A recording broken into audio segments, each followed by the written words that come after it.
வணக்கம் அன்பு நண்பர்களே, இன்றைய ஆயுதெழுத்து நிகழ்ச்சிக்கு உங்கள் அனைவரும் அன்போடு வரவேற்கிறேன். நாளை இந்த நாட்டுடைய 2015-16 ஆண்டுக்கான பொது பட்ஜெட் நிதிநிலை அறிக்கை தாக்கல் செய்யப்பட இருக்கிறது.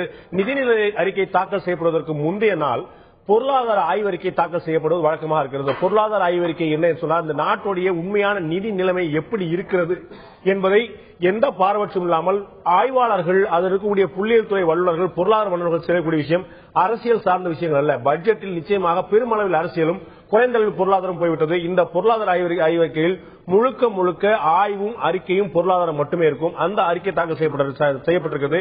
அதில் பல்வேறு முக்கியமான விஷயங்கள், இந்த நாட்டுடைய புதிய பொருளாதார திசை எந்த பாதையை நோக்கி செல்ல வேண்டும் என்பதை பற்றிய பல விவரங்கள் இருக்கின்றன.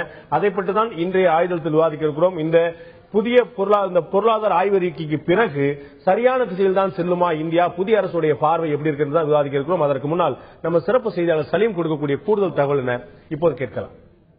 எக்கனாமிக் சர்வே இன்று நாடாளுமன்றத்தில் தாக்கல் செய்யப்பட்டது. எக்கனாமிக் சர்வே என்றால் பொருளாதார ஆய்வறிக்கை. பேர்லயே இருக்கு பாருங்க, பொருளாதாரத்தை ஆய்வு செய்து அறிக்கையாக தாக்கல் செய்வது. அதாவது இந்திய பொருளாதாரம் கடந்த ஒரு வருடத்தில் எப்படி பயணித்திருக்கிறது, அடுத்த வருடம் எப்படி பயணிக்கவிருக்கிறது என்பதை ஆய்வு செய்து அறிக்கையாக நாடாளுமன்றத்தில் தாக்கல் செய்யப்பட்டுள்ளது. ஆசியாவிலேயே மூன்றாவது பெரிய பொருளாதாரம் நம் இந்திய பொருளாதாரம். முதல் பெருசு சீனா, இரண்டாவது ஜப்பான், மூன்றாவது இந்தியா. அதாவது இந்த பொருளாதார ஆய்வறிக்கையில் முக்கிய பாயிண்ட்ஸ் அப்படின்னு சொல்லி நாம பார்க்கும் பொழுது இந்த குறியீடுகள்லாம் மாற்றப்பட்டிருக்கிறது. அதாவது இந்த பொருளாதாரத்தை எப்படி கணக்கிடுவது என்று. அதனால நம்பர்ஸுக்குள்ள போகாம பொதுவாக வெளிப்படையாக பார்த்தோமே ஆனால், கடந்த வருடம் பொருளாதாரம் பயணித்திருப்பதை விட, வளர்ச்சி அடைந்திருப்பதை விட வருகின்ற வருடத்தில் வளர்ச்சி சிறப்பாக இருக்கும், வளர்ச்சி இன்னும் அதிகமாக இருக்கும் என்கிறது இந்த பொருளாதார ஆய்வறிக்கை. அது மட்டுமல்ல, 2013 இறுதியிலிருந்தே பணம் வீக்கம் குறைந்துள்ளது. பல ப்ராஜெக்ட்ஸ் முடங்கியுள்ளது. உதாரணத்துக்கு, ஒரு நாடு வளர்ந்த நாடாக இருக்க வேண்டும் என்றால் அங்கே தொழில்துறை சிறந்து விளங்க வேண்டும். அப்பதான் நிறைய பேருக்கு வேலை கிடைக்கும், உற்பத்தி பெருகும். இந்தியாவில் தொழில்துறை சிறந்து விளங்கவில்லை என்பதே உண்மை. நிறைய ப்ராஜெக்டுக்கு அப்ரூவல் கேட்டு கொடுத்திருக்காங்க. அது மட்டும் இல்லாம ஏகப்பட்ட ப்ராஜெக்ட் முடங்கி உள்ளது. தொழில்துறையை பொறுத்த வரைக்கும் இங்கே பல ஆயிரம் கோடி சிக்கி தவிக்கின்றது. பணம் அந்த ரொட்டேஷனுக்கு வரவில்லை என்றால் பொருளாதாரம் சிறப்பாக இருக்காது.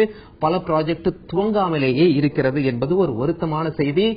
ஏழைகளுக்கு கொடுக்கப்படும் மானியம் ஏழைகளுக்கு போய் சேரவில்லை முழுமையாக என்பது ஒரு வருத்தமான செய்தி. அது மட்டுமல்ல, இந்த அரசை பொறுத்தவரை கடன் வாங்காமல் எப்படி முதலீட்டை அதிகம் ஏற்படுத்துவது, முதலீடு அதிகமாக செய்வது என்பதை நிச்சயமாக நாங்கள் பார்ப்போம் அப்படின்னு சொல்லி மிக தெளிவாக இந்த பொருளாதார ஆய்வறிக்கை கூறியுள்ளது. என்னதான் பாஜக ஆட்சிக்கு வந்து 9 மாதம் ஆனாலும் போன வருடம், அதாவது போன வருடத்தை பாஜகவும் ஆட்சி பண்ணிருக்காங்க, காங்கிரசும் ஆட்சியில் இருந்திருக்கிறார்கள். இந்த பொருளாதார ஆய்வறிக்கையில் உள்ள சாதக பாதகங்கள் யாரை சேரும், யார் காரணம், காங்கிரஸ் காரணமா, பாஜக காரணமா, இந்திய பொருளாதார நிலை உண்மையில் எப்படி உள்ளது, இது போன்ற கேள்விகள் மக்கள் மனதில் எழுந்துள்ளதால் இந்த விவாதம் எழுந்துள்ளது. பொருளாதார ஆய்வறிக்கை சரியான பாதையில் செல்கிறதா இந்தியா என்ற தலைப்பில் தான் இன்றைய ஆயுதத்தில் விவாதிக்க இருக்கிறோம். நிகழ்ச்சியின் இந்த பகுதியில் நம்முடைய காங்கிரஸ் மூத்த தலைவர் திரு இதயத்துல்லா அவர்கள் நம்முடைய இணைந்திருக்கார். அதேபோல பொருளாதார பேராசிரியர் திரு ஜோதி சிவஞானம் அவர்கள் நம்முடைய இணைந்திருக்கார். அதேபோல பாரதிய ஜனதாவை சேர்ந்த திரு நாராயணன் அவர்கள் நம்முடைய இணைந்திருக்கார். அதேபோல பொருளாதார வல்லுநர் திரு வெங்கடேஷ் ஆத்ரேயா நம்முடைய இணைந்திருக்கார். உங்க 4 பேரும் நிகழ்ச்சிக்கு வரவேற்கிறேன். நான் முதல்ல திரு வெங்கடேஷ் ஆத்ரேயா ஆரம்பிக்க விரும்புறேன். இந்த பொருளாதார நிலைமை பற்றி பேசும்போதே முதல்ல நம்ம எல்லாருக்கும் தெரிந்த வார்த்தை ஜிடிபி. ஆனா என்ன அர்த்தம்னு எங்களை மாதிரி சாமானியர் தெரியாது. எல்லாரும் சொல்லக்கூடிய ஜிடிபி, முக்கியமான இந்த உள்நாட்டு ஒட்டுமொத்த உள்நாட்டு உற்பத்தி நம்ம சொல்றோம். இந்த ஜிடிபி அதுதான் ஒரு நாட்டுடைய வளர்ச்சியை தீர்மானிக்கும் சொல்லிட்டு உங்களை மாதிரி பொருளாதார சொல்றாங்க. நேற்று வரை இந்த நாடு காங்கிரஸ் ஆட்சியில் இருந்த வரைக்கும் 4.5% அளவுக்கு ரொம்ப குறைஞ்சிட்டே இருந்துச்சு. இப்ப நாங்க கணிச்சிருக்கிறோம் 7.4% வரைக்கும் இந்த பொருளாதார வளர்ச்சி இருக்கும் சொல்லி சொல்றாங்க. இந்த வளர்ச்சி உண்மையில இருக்குமான ஒரு கேள்வி வரும்போது ஒரு முக்கியமான ஒரு தகவல் வெளியே வருது. என்னன்னா, இந்த பொருளாதார ஜிடிபிங்கிறத கணக்கிடக்கூடிய முறையே மாற்றி இருக்கிறாங்க. என்னுடைய சந்தேகம், உண்மையிலேயே பொருளாதார வளர்ச்சி நோக்கி இந்த நாடு செல்கிறதா, அல்லது இந்த எண்ணிக்கை கையாளக்கூடிய முறையை டாக்டிக்கலாக மாற்றிவிட்டு ஒரு குயுக்தியான நடைமுறையை பாஜக கடைபிடிக்கிறதா? அது விவரத்துக்குள்ள நான் வரதுக்கு முன்னாடி நீங்க துவக்கத்தில் என்ன சொன்னீங்கன்னா, இது ஒரு பொருளாதார ஆய்வறிக்கை, அரசியல் கிடையாதுன்னு சொன்னீங்க. அரசியல் அற்ற பொருளாதாரம் என்பது மாயை. எல்லா பொருளாதார அறிக்கைகளிலும் ஒரு அரசியல் அதுல உள்ள இருக்கு. அதாவது எப்படி பார்க்கணும் பொருளாதாரம் இருக்குல்ல. நீங்க பேசும்போது காமன் மேன் சொன்னீங்க. யாரு காமன் மேன்? பொதுஜனம் யாரு? விவசாய தொழிலாளியா? அப்ப நம்ம பொதுஜனமே கிடையாது. விவசாய தொழிலாளியா, கிராமப்புற ஏழை விவசாயியா, அமைப்பு ரீதியாக திரட்டப்படாத ஆலை தொழிலாளியா, இல்ல கைவினைஞர்களா, இப்படி பல தரப்புல மக்கள் இருக்கிறாங்க. பொது இனம் என்ற கோட்பாடே கோளாறான கோட்பாடு. அது ஒரு பக்கம் இருக்கட்டும். நான் இப்ப சொல்ல வருது என்னன்னு சொன்னா, இந்த வரையறைகள் தான் மாற்றம் ஏற்பட்டிருக்கு. ஒண்ணு, அடிப்படை ஆண்டு விலைவாசி மாற்றியிருக்கிறார்கள். 2004-05 விலைவாசிக்கு பதிலாக 2011-12 விலைவாசி அடிப்படையில் உற்பத்தியை கணக்கிடுகிறார்கள். ஒன்று. இரண்டாவது, ஏற்கனவே உற்பத்தி காரணிகளின் செலவு அடிப்படையில் மதிப்பீடு செய்யப்பட்டு வந்த ஜிடிபி ஃபேக்டர் காஸ்ட், உள்நாட்டு மொத்த உற்பத்தி காரணிகளின் செலவு அடிப்படையில் அதை எப்படி மாத்திருக்காங்கன்னா சந்தை விலை அடிப்படையில் மாத்திருக்காங்க. GDP at market prices. என்ன வேறுபாடு? ஒட்டுமொத்த மறைமுக வரிகள் சேரும். நீங்க உற்பத்தி காரணி செலவுல இருந்து சந்தை விலைக்கு போகும்போது இன்டைரக்ட் டாக்ஸ் பூரா சேரும். அதை எது கழியும் சொன்னா, சில பொருட்கள் இங்க மானியம் அளித்திருந்தால் அந்த மானியம் கழியும். அப்ப என்ன வருதுன்னு சொன்னா, ஒரு ஆண்டுக்கு அடுத்த ஆண்டுக்கும் இடையில மறைமுக வரியை உயர்த்தினால் சந்தை விலையை கணக்கிடும் போது அது வளர்ச்சியாக தெரியும். ஆனா உண்மையில் உற்பத்தியின் தன்மையை பார்க்கும்போது வளர்ச்சியா இருக்கணும்னு அவசியம் கிடையாது. அப்ப இந்த வளர்ச்சி விகிதங்களை பொறுத்தவரையில் சில சிக்கல்கள் நெருடல்கள் இருக்கு. ஆனா என்னை பொறுத்தவரையில அந்த வளர்ச்சி விகிதத்தை மட்டுமே பார்ப்பதே கோளாறு. நீங்க கூட சொன்னீங்க, நீங்க உங்களை மாதிரி போல ஜிடிபியை நான் வலியுறுத்தல. ஜிடிபியை ரெண்டு விஷயங்களுக்கு, ஒன்னு ஜிடிபியினுடைய அளவு, இரண்டாவது வளர்ச்சி விகிதம். இதே போல நம்ம குழப்பிட்டு இருக்கிறோம். ஒரு நாட்டினுடைய ஜிடிபி என்பது நாட்டினுடைய பொருளாதார வலிமையை குறிக்கிறது நீங்க சொல்லலாம். பர் கேபிட்டா ஒரு 40 அடிப்பில் கணக்கு பண்ணிங்கன்னா ஒரு ஸ்ட்ராங் கண்ட்ரியா இல்லையான்னு கம்பேரிசனுக்கு ஒப்பிடுறதுக்கு சொல்லலாம். ஆனால் வளர்ச்சி விகிதத்தை பொறுத்தவரையில் அது 5%, 6%, 7% என்பது அல்ல பிரச்சனை. அது மட்டுமல்ல, அது ஒரு அம்சம். ஆனா வளர்ச்சியின் தன்மை எப்படி? விவசாயம் எப்படி பண்ணிட்டு இருக்குது? தொழில்துறை எப்படி பண்ணிட்டு இருக்குது? பெரும்பகுதி உழைப்பாளி மக்கள் பிழைப்பு நடத்தக்கூடிய துறைகளில் வளர்ச்சி எப்படி இருக்கிறது? இப்போ நீங்க பேங்கிங்ல, இன்சூரன்ஸ்ல, ஸ்பெகுலேஷன்ல, ஸ்டாக் மார்க்கெட்ல ஏராளமான வருமானம் ஈட்டப்பட்டிருக்கலாம். ஆனா பெரும்பகுதி உழைப்பாளி மக்களுக்கு, விவசாயிகளுக்கு விளைபொருளுக்கு விலை கிடைக்கல வச்சுங்க. சாதாரண கிராமப்புற உழைப்பாளி மக்களுக்கு கூலி வேலை கிடைக்கல வச்சுங்க. உங்க ஜிடிபி கணக்கு இருக்கும். ஆனா அவங்களுடைய வாழ்க்கையில பெரிய மாற்றம் ஏற்பட்டிருக்காது. ஆகவே காகிதத்தில் மாற்றம் இருக்கும், நிஜத்தில் ஏமாற்றம் இருக்கும். ஜிடிபி வளர்ச்சி என்பது பல்வேறு பகுதி மக்களை வெவ்வேறாக பாதிக்கக்கூடிய ஒன்று என்பதை நாம் புரிந்து கொள்ள வேண்டும். ஜிடிபி மட்டுமே வளர்ச்சி என்ற இலக்கை மட்டுமே மையப்படுத்தி கொள்கைகளை பார்க்கக்கூடாது. திரு நாராயணன் கேட்க விரும்புறேன். இந்த பொருளாதார ஆய்வறிக்கையில சொல்லப்படுற பல விஷயங்கள் வியப்புக்குரியதா இருந்தா, ஒரு முக்கியமா ஆரம்பத்திலே ஓபனிங்லேயே ஒரு விஷயம் வருது, சீர்திருத்தத்துக்கு அரசியல் அங்கீகாரம் கிடைத்திருக்கு அப்படின்னு சொல்லி சொல்றாங்க. இதுல பார்வையாளர் என்ன சொல்றாங்கன்னா, நீங்க நிறைய ரிஃபார்ம் பண்றதுக்காக தான் இந்த ஆட்சி மாற்றம் ஏற்பட்டிருக்குங்கிறதா இவங்க அவங்களுடைய வார்த்தையில சொல்றாங்க. இந்த ஆட்சி ஏற்கனவே காங்கிரஸ் அரசு செய்துகிட்டு இருந்த விஷயங்களை நீங்க கடுமையா சாடி அதை பூரா எதிர்த்து போராடி நீங்க ஆட்சிக்கு வந்திருக்கீங்க. 99.4% காங்கிரஸ் அரசு செய்த தொடர்ந்து செய்துகிட்டே இருந்துட்டு நீங்க சீர்திருத்தத்துக்கு அரசியல் அங்கீகாரம் கிடைச்சிருக்கு சொன்னா அது எந்த விதத்தில் நியாயம்? நீங்க காங்கிரஸ் அரசுல இருந்து எந்த வகையில முரண்பட்டு இருக்கீங்க இந்த பொருளாதார திட்டங்கள்ல? பாரதிய ஜனதா கட்சி மிக தெளிவாக எங்களுடைய தேர்தல் அறிக்கையில நிர்வாகத்தை சீர்திருத்துவோம் சொன்னோம். இந்த நிர்வாகத்தை சீர்திருத்துவோம் சொன்னா ஒரு சின்ன உதாரணம் சொல்றேன். அதாவது மாணவர்களுடைய கல்வி கடன் வட்டி ரத்து அப்படின்னு ஒரு ஸ்கீம் கொடுத்தாங்க காங்கிரஸ். எதற்காக கல்வி கடன் வட்டி ரத்து செய்ய வேண்டும்? மாணவர்கள் நன்றாக படித்து நல்ல ஒரு தொழிலுக்கு செல்ல வேண்டும், வருமானத்தை ஈட்ட வேண்டும். கல்வி கடன் வட்டி ரத்து என்று அவர்கள் சொன்னதற்கு காரணம் என்ன என்றால், மாணவர்களுக்கு வேலை கிடைக்கவில்லை, அதனால் வருமானம் வரவில்லை என்பதுதான். ஏன் வருமானம் வரவில்லை என்பதுதான் கேள்வி. நாங்க வட்டி ரத்து பண்ணிட்டோம், கடனை ரத்து பண்றோம் அப்படின்னு சொல்றதுல ஒரு பெருமை கிடையாது. மாணவர்கள் யாரும் ஏமாற்ற போவதில்லை. அவர்களுக்கு வேண்டியது அவர்களுடைய வாழ்வாதாரம் செழிக்க வேண்டும், அவருடைய குடும்பங்கள் நன்றாக இருக்க வேண்டும், இவ்வளவுதான். ஆனால் கல்வி கடன் வட்டி ரத்து எதற்காக செய்தது என்றால் இந்த காரணம் தான். அவங்களுக்கு வேலை கிடைக்கல. ஏன் வேலை கிடைக்கல? தொழில் முன்னேற்றம் இல்லை. ஏன் தொழில் முன்னேற்றம் இல்லை? இயற்கை வளங்களை உபயோகிக்கவில்லை, முதலீடுகள் வரவில்லை. ஏன் முதலீடுகள் வரவில்லை? இப்படி எல்லாம் பார்த்தோம்னா கடைசியில நிக்கிறது அந்த அரசாங்கத்தினுடைய நிர்வாக கோளாறு. அந்த நிர்வாகம் சரியில்லாத காரணத்தினால் இப்ப இவங்க சில விஷயங்கள் சொல்றாங்க. நாங்க கொண்டு வந்த திட்டத்தை தான் இவங்க தொடர்ந்து செஞ்சுக்கிட்டு இருக்காங்க. முதல்ல என்ன சொன்னாங்க? ஒண்ணுமே செய்யல. நாங்க கொண்டு வந்த திட்டத்தை தான் தொடர்ந்து செஞ்சுக்கிட்டே இருக்காங்கன்னு இப்ப சொல்றாங்க காங்கிரஸ்ல. நான் என்ன கேட்கிறேன், சரி நீங்க கொண்டு வந்த திட்டத்துல பல ஊழல்கள் நடந்தன, மக்கள் அதனால்தான் உங்களை புறந்தள்ளினார்கள். இந்த 9 மாசத்துல இந்த திட்டங்களை நாங்க தொடர்ந்து செஞ்சுக்கிட்டு இருக்கோம்னு சொல்றாங்க காங்கிரசும் எதிர்கட்சியினரும். இந்த 9 மாதத்துல இதுல எங்க ஊழல் நடந்தது? ஊழல் என்கின்ற ஏதாவது ஒரு வார்த்தை இங்க இருக்கிறதான்னு கேட்டா கிடையாது. இல்ல அதுக்கு ஒரு அடிப்படையான விஷயம் பாத்துக்கணும். சொல்லுங்க. அவங்க செய்துட்டு இருந்த திட்டத்தை நீங்க தொடர்ந்து இருக்கீங்களே தவிர அது புதிய திட்டம் எதுவும் நீங்க தொடங்கல. இல்லங்க, புதிய திட்டம் நீங்க ஏதாவது தொடங்கினா அதாவது நீங்க ரீடிங் இன் பிட்வீன் லைன்ஸ் தயவு செஞ்சு வேண்டாம். சொல்லுவது இல்ல இல்ல இல்ல இல்ல நான் சொன்னது காங்கிரஸ் சொன்னதை நான் சொன்னேன். நாங்க திட்டங்களே தொடங்கவில்லை நீங்க சொல்ல முடியாது. உங்களுக்கு தெரியும் வைர நாற்கர ரயில் திட்டம் உட்பட பல்வேறு திட்டங்கள் இன்னும் அறிவிப்பா இருக்கு, காகிதத்தில் இருக்கு, ஏதோ நடைமுறையில் வரல. நடைமுறையில வந்து ஒப்பந்தங்கள் சர்வதேச ஒப்பந்த புள்ளிகள் கொடுக்கப்படும் போது இந்த விஷயங்கள் வெளியிட சொல்றேன். நீங்க சொன்ன வேற விஷயத்தை நான் முரண்பட விரும்புறேன். மாணவர்களுக்கு கல்வி கடன் வட்டி தள்ளுபடி செய்யப்பட்டது, ஏன் அவங்களுக்கு வேலை இல்ல வீணா போனான்னு சொல்லிருக்கீங்க. என்னுடைய கேள்வி வேற ஒண்ணு இருக்கு. மாணவர்களுக்கு இன்று கல்வி கடன் வழங்கப்படுதா? இன்னைக்கு இன்று வழங்கப்படுது. யார் இல்லன்னு சொன்னது?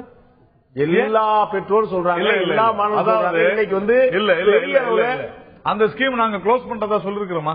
நீங்க சொல்ல மாட்டீங்களா? இல்ல இல்ல இல்ல, அதாவது நாங்க சொன்னா ஏன் சொல்லலன்றீங்க, சொல்லலன்னா ஏன் சொல்லலன்றீங்க, அது இல்ல விஷயம். நான் கேட்பது கல்வி கடன் கிடைக்கவில்லை நீங்க சொல்றீங்களா? நான் சொல்றேன் நூற்றுக்கணக்கான பெற்றோர் சொல்லிடுறாங்க, எல்லா கட்சியிலும் இந்த கவனத்தை கொண்டு வந்திருக்காங்க. திரு வெங்கடேஷ் தயவு செஞ்சு ஒரே விஷயம், இல்ல சார் ஒரு நிமிஷம் சார், இது போன்ற கம்ப்ளைண்ட்ஸ் வந்து இப்ப இல்ல, தொடர்ந்து நம்ம கேசி பழனிசாமி இதுல கரூர் எம்பி இருந்தாரு. அவரு ரோடுல போயிட்டு இருக்கும் போது வண்டியை மறிச்சு காரை மறிச்சு எனக்கு வந்து கடன் கிடைக்கலன்னு ஒரு மாணவன் சொல்றாரு. உடனடியா அவர் அந்த பேங்க்ல போய் இவருக்கு கடன் கொடுக்கணும்னு சொல்றாங்க. இது இன்னைக்கு நேத்து இல்ல, காங்கிரஸ் அரசு இருந்த போது கூட உங்களுக்கு கொலாட்ரல் இல்லாத கல்வி கடன் கொடுக்கவில்லை. இதுதான் உண்மை. நாம் அதை மாற்றுவோம், தெளிவா அதை சொல்லியிருக்கிறோம், செஞ்சுக்கிட்டு தான் இருக்கோம். கம்ப்ளைண்ட் இருந்தா எதிர்காலத்தை செய்யலாம்னு நீங்க சொல்லிருப்பீங்களா இருக்கும். இப்ப நான் சொல்றது அதல்ல. பொருளாதார ஆய்வறிக்கையில 3 அம்சங்கள் இருக்குங்க. ஒன்று, நடப்பு ஆண்டில் பல்வேறு துறைகளில் உற்பத்தியில் என்ன மாற்றம் ஏற்பட்டது, ஒட்டுமொத்தமாக உற்பத்தி வளர்ச்சி விகிதம் எவ்வளவு இருந்து என்று சொல்லக்கூடிய விஷயம் விவரம். இரண்டாவது, வருகிற ஆண்டில் வளர்ச்சி எப்படி இருக்கும் என்று அனுமானிக்கின்ற ஒரு ஏற்பாடு. மூன்றாவது, அரசு எந்த திசையில் செல்ல வேண்டும் என்பது பற்றிய பரிந்துரைகள். இந்த 3 அம்சங்களா பார்த்தீங்கன்னா இந்த பொருளாதார ஆய்வறிக்கையை பொறுத்தவரையில நான் ஒன்று சொல்ல விரும்புறேன். நீங்க வந்து சென்ற ஆண்டு பொருளாதார ஆய்வறிக்கை வைக்கப்பட்டது, இடையில 6 மாதம் கழித்து மத்திய அரசு நிதி அமைச்சகம் எது தயாரிக்கிறதோ பொருளாதார ஆய்வறிக்கை, அதே அமைச்சகம் ஒரு மிட் இயர் ரிவ்யூ நடு ஆண்டு பரிசீலனை ஒன்று செய்தது. அது ரொம்ப சுவாரஸ்யமான பரிசீலனை. நீங்க படிச்சீங்கன்னா உங்களுக்கு ரொம்ப அது ஒரு முரணா இருக்கும். எப்படின்னா, பணவீக்கம் கட்டுப்படுத்தப்பட்டிருக்கிறது. ஏன்? 3 காரணம் சொல்றாங்க. பன்னாட்டு சந்தைகளில் எண்ணெய் விலை குறைந்து விட்டது. இது நீங்க மோடி சாரால வந்து சொல்ல முடியாது. மற்ற 2 என்ன சொல்றாங்கன்னா, நாங்கள் கிராமப்புறங்களில் எம்என் ரேகா மூலமாக அதிக செலவு ஏற்படாமல் பார்த்துக் கொண்டோம். அதன் விளைவாக கிராமங்களில் தொழிலாளிகளுக்கு வேலை கிடைக்கவில்லை, லேபர் மார்க்கெட் கொஞ்சம் ஸ்டெபிலைஸ் ஆயிருக்குது. அதனால ஊரக பகுதியில் கூலி உயர்வு கட்டுப்படுத்தப்பட்டிருக்கிறது. மூன்றாவது அவர்கள் சொல்வது ஒப்புதல் வாக்குமூலம். மூன்றாவது என்ன சொல்றாங்கன்னா, விவசாயிகளுக்கு கொடுக்கின்ற விளைபொருளுக்கு நாங்கள் கொடுக்கின்ற ஆதரவு விலை இருக்கிறது, அதனுடைய உயர்வை மட்டுப்படுத்தி இருக்கிறோம். அதன் விளைவாகவும் பணவீக்கம் கட்டுப்படுத்தப்பட்டிருக்கிறது. அப்படின்னா பெரும்பகுதி உழைப்பாளி மக்களின் வயிற்றில் அடித்து பணவீக்கத்தை கட்டுப்படுத்துவது சாதனை என்று நான் கருதவில்லை. இது பணவீக்கத்தை கட்டுப்படுத்தக்கூடிய முறை இதுதானா அப்படிங்கிற கேள்வி வந்திருக்கு. இன்னொரு முக்கியமான விஷயம் திரு வெங்கடேஷ் அத்ரா சொன்ன ஒரு நீட்சியாக நாம் பார்க்க வேண்டியிருக்கிறது. இந்த பொருளாதார ஆய்வு சொல்லியிருக்கிறது, மானியம் நேரடியாக ஏழை மக்களை சென்றடைந்திருக்கிறதா என்றால் இல்லை என்றே பதில் சொல்ல வேண்டியிருக்கிறது. ஒட்டுமொத்தமா மானியத்தை நிறுத்திவிட முடியாதான், சாத்தியமில்லை தான். இருந்தாலும் கூட மானியம் இப்படித்தான் கொடுக்கப்பட வேண்டுமா என்று கூர்ந்து கவனிக்க வேண்டிய நிலைமை ஏற்பட்டிருக்கிறது என்று பொருளாதார ஆய்வறிக்கை சொல்கிறது. இதனுடைய அர்த்தம் என்ன? மானியத்திலும் கை வைக்கப் போகிறதா மத்திய அரசு? நாளை பொது பட்ஜெட் நிதிநிலை அறிக்கை தாக்கல் செய்யப்பட இருக்கிறது. இன்று பொருளாதார ஆய்வறிக்கை தாக்கல் செய்யப்பட்டிருக்கிறது. இதனுடைய விளைவாக சரியான பாதையில் செல்கிறதா இந்தியா என்ற கேள்வி எழுந்திருக்கிறது. நான் பொருளாதார பேராசிரியர் திரு ஜோதி சிவஞான கேட்க விரும்புறேன். நான் ஏற்கனவே நண்பர்கள்ட்ட கேட்ட விஷயம் தான், இன்றைக்கு பொருளாதார ஆய்வறிக்கையில முதல் வரியே அப்படித்தான் ஆரம்பிக்குது. ஒரு சீர்திருத்தத்துக்கான பொலிட்டிக்கல் மேண்டேட், ஒரு அரசியல் அங்கீகாரத்தை வந்து கிடைச்சிருக்குது. அதனால வந்து சீர்திருத்தங்கள் மேற்கொள்வதற்கு பல கட்ட துணிச்சல் வந்துருதுன்னு சொல்லி சொல்றாங்க. சீர்திருத்தம் மேற்கொள்ள போறாங்கன்றாங்க. அடிப்படையான கேள்வி, இவர்கள் சீர்திருத்தம் என்று குறிப்பிடுவது எதை? ஒன்று. இரண்டாவது, பொலிட்டிக்கல் மேண்டேட்டுக்கும் இது மாதிரியான எக்கனாமிக் ரிஃபார்முக்கும் என்ன சம்பந்தம்? இப்ப பொலிட்டிக்கல் மேண்டேட் வந்து ஒன்ஸ் ரிசல்ட் வந்த பிறகு வந்து அந்த ரிசல்ட் வந்து எல்லாரும் அவங்க விருப்பத்துக்கு இன்டர்பிரட் பண்ணிக்கலாம். அது மாதிரி இது ஒரு இன்டர்பிரேஷன் இது. ஆனா எலெக்ஷனுக்கு முன்னாடி வந்து இந்த அரசு வந்து என்ன ப்ராமிஸ் பண்ணிச்சுன்னு பாத்தீங்கன்னா, தே ப்ராமிஸ்ட் டெவலப்மெண்ட். யூபிஏ பீரியட்ல வந்து growth இருந்தது, அது பைனான்சியல் கிரைசிஸ்க்கு அப்புறம் குறைய ஆரம்பிச்சது. growth இருந்தாலும் வந்து டெவலப்மெண்ட் இல்லைன்னாங்க. என்ன சொன்னாங்க டெவலப்மெண்ட்னா the difference between growth and development என்னன்னு பார்க்கணும். growthங்கிறது mere increase in GDP. ஒரு ஆண்டுல ஒரு நாட்டில் எவ்வளவு பொருட்கள் உற்பத்தி பண்றோம், அந்த உற்பத்தி பண்றது என்ன வேகத்தில் அது வந்து நம்ம பண்றோங்கிற அந்த rate at which it is increasing தான் வந்து growth rate. டெவலப்மெண்ட்ங்கிறது வாட் இந்த growthனால மக்களுக்கு என்ன பலன், இந்த growth வந்து மக்களுக்கு பலன் சென்று அடையுதா இல்லையாங்கிறது தான் வந்து டெவலப்மெண்ட். இந்த டெவலப்மெண்ட்டை டெலிவர் பண்ண முடியாம பல அரசுகள் வந்து தோற்கடிக்கப்பட்டிருக்கின்றன. பிஜேபி ஷைனிங்னு கம்பெயின் பண்ணாங்க, பெரிய கம்பெயின் பண்ணாங்க இந்தியா ஃபுல்லா. மக்கள் இந்தியா ஷைனிங்னு கம்பெயின் பண்ணாங்க, வளர்ச்சியும் இருந்தது, மக்கள் ஏத்துக்கல, அந்த அரசை தோற்கடிச்சாங்க. என்ன காரணம் அப்படின்னா growth தான் இருந்தது, டெவலப்மெண்ட் வந்து மக்களை போய் சென்று அடையலங்கிறனால தோற்கடிச்சாங்க. இன்னொரு உதாரணம் சொன்னா சந்திரபாபு நாயுடு சொல்லலாம். அவர் அந்த பீரியட்ல வந்து 10 ஆண்டுகள் என்னமோ இருந்தப்போ வந்து ஒரு ஐடி ஒரு ஹைடெக் சீஃப் மினிஸ்டர்ங்கிற மாதிரிலாம் சொன்னாரு. நிறைய ஆமா சிஇஓ பில் கேட் இங்க பாருங்க யூஎஸ் பிரசிடென்ட் எல்லாம் ஒரு போட்டோ எல்லாம் கொடுத்தாரு. என்னன்னா அதுக்கு காரணம் நடந்து போய் ஜெயிச்சு போயிட்டாரு. இங்க பாருங்க அதுக்கு காரணம் என்னன்னா அந்த ஹைப் இதெல்லாம் இருந்து டெவலப்மெண்ட் growth பத்தி அந்த ஹைப் இருந்தே தவிர டெவலப்மெண்ட் அதைத்தான தீர்வு தருவோம் சொல்லி பாஜக. நீங்க சொன்னது போலவே கடந்த ஆட்சியில வந்து வளர்ச்சி இருந்தது, மேம்பாடு இல்லை. இப்போ வந்து அவங்க சொல்றாங்க மேம்பாடு தான் எங்களுடைய பிரதான குறிக்கோள் தான் அவங்க சொல்றாங்க. எலெக்ஷனுக்கு முன்னாடி சொன்னாங்க, எலெக்ஷனுக்கு முன்னாடி வந்து மேம்பாடு சொன்னாங்க, இப்ப வந்து அதிகமா growth பத்தி தான் பேசுறாங்க. எகைன் வந்து they return back to growth. ஒன்னு அடுத்தது வந்து இன்னைக்கு வரைக்கும் அவர் அந்த தாரக மந்திரத்தோட சப்கா சாத் சப்கா விகாஸ்ங்கிறத விடவே இன்னைக்கு வரைக்கும் பாராளுமன்றத்தில் சொல்லிட்டு தான் இருக்காரு. அந்த விகாஸ் அந்த வளர்ச்சிங்கிறது மேம்பாடு தான் சொல்லிட்டு இருக்காரு. தமிழ்ல சொல்லுங்க கொஞ்சம் புரியல. எல்லாருமே அரவணைத்து எல்லாருக்குமான வளர்ச்சி. அது ஸ்லோகன் இருக்கு. இப்ப என்ன ஸ்பெசிபிக் எகனாமிக் சர்வேல இந்த ஓப்பனிங் லைன் ஸ்பெசிபிக் என்ன சொல்லுது, it is a political mandate for reform. அடுத்து வந்து டபுள் டிஜிட் growth தான் அச்சீவ் பண்ணுவோங்கிறாங்க. டெவலப்மெண்ட் பத்தி அவங்க சொல்ல எடுத்த உடனே இதுதான் சொல்றாங்க. இந்த பொலிட்டிக்கல் ரிஃபார்ம்னால இது ரிஃபார்ம்னாலே என்ன அர்த்தம் அப்படின்னா சப்சிடியை கட் பண்றது, பிஸ்கல் கன்சாலிடேஷனை மீன் பண்றாங்க. இப்ப எகனாமிக் சர்வேல அது கேட்டகாரிக்கலா சொல்லிருக்காங்க. Fiscal consolidation will be given maximum emphasise அப்படிங்கிறது. பிஸ்கல் கன்சாலிடேஷன் என்னன்னா இண்டஸ்ட்ரியல் செக்டாருக்கு இன்சென்டிவ்ங்கிற பேர்ல டாக்ஸ் கன்செஷன் கொடுக்கிறது. இப்ப மேக் இன் இந்தியா ஸ்லோகன் அடிப்படையா வச்சு எக்ஸ்போர்ட் செக்டாருக்கும் மேனுபேக்சரிங் செக்டாருக்கும் வந்து கன்செஷன் கொடுப்பாங்க. ஆல்ரெடி வந்து டாக்ஸ் ரெவன்யூ நிறைய குறைஞ்சு போயிருக்கு. நம்ம ரொம்ப நாளா சொல்லிட்டு இருக்கிறோம், தொழில் நிறுவனங்களுக்கு வந்து நிறைய சலுகை கொடுக்கறது சாமானியருக்கு கொடுக்காம இருக்கு. ஆனா தொழில் நிறுவனங்கள் கொடுக்கற மூலமா தானே உற்பத்தி பெருகும், வேலை வாய்ப்பு பெருகும், தொழில் நிறுவனங்கள் பெருகும். இதுல மாற்றுக்கிறதா இருக்கா? இல்ல இருக்குங்க, நிறைய இருக்கு. உதாரணத்துக்கு இங்க பாருங்க, பைனான்சியல் கிரைசிஸ் 2007-08 அப்போ 3 ஸ்டிமுலஸ் கொடுத்தோம் growth ரிவைவ் பண்றதுக்கு. ஆனிச்சா ஃபர்ஸ்ட் ஸ்டிமுலஸ் வந்து அவசியம், மிக அவசியம். ரெண்டாவது ஸ்டிமுலஸ் வந்து 50-50% தான். மூணாவது ஸ்டிமுலஸ் வந்து பிரணாப் முகர்ஜி ஸ்டிமுலஸ்னே சொல்றாங்க. அது வந்து டோட்டலி அன்வாரண்டட். அதனோட கொடுத்த விளைவு என்னன்னா டாக்ஸ் ஜிடிபி ரேஷியோ இந்தியாவில் மத்திய அரசு கலெக்ட் பண்ணக்கூடிய டாக்ஸ் ஜிடிபி ரேஷியோ 12% 10% குறைஞ்சுது. அது மட்டும்தானே தவிர growth அன்னைக்கு வீழ ஆரம்பிச்சது இன்ன வரைக்கும் விழுந்திருக்கு, இன்னும் ரிவைவ் ஆகல. சோ நீங்க இவ்வளவு இன்சென்டிவ் கொடுத்து growth ரிவைவ் பண்ண முடிஞ்சுதா? இது ஏன் முடியல அப்படின்னா இன்னைக்கு வந்து எக்கானமி ஒரு ரிசெஷன்ல போயிட்டு இருக்கு. அப்படிங்கும்போது தனியார்கள் வந்து வெயிட் பண்றாங்க, வெயிட் அண்ட் வாஷ்ங்கிற பாலிசி தான். நீங்க இன்சென்டிவ் கொடுத்தா வந்து அது அவங்களுக்கு லாபம் தான் கிடைக்குமே தவிர அவங்க வந்து உடனே இன்வெஸ்ட்மெண்ட் பண்ண மாட்டாங்க.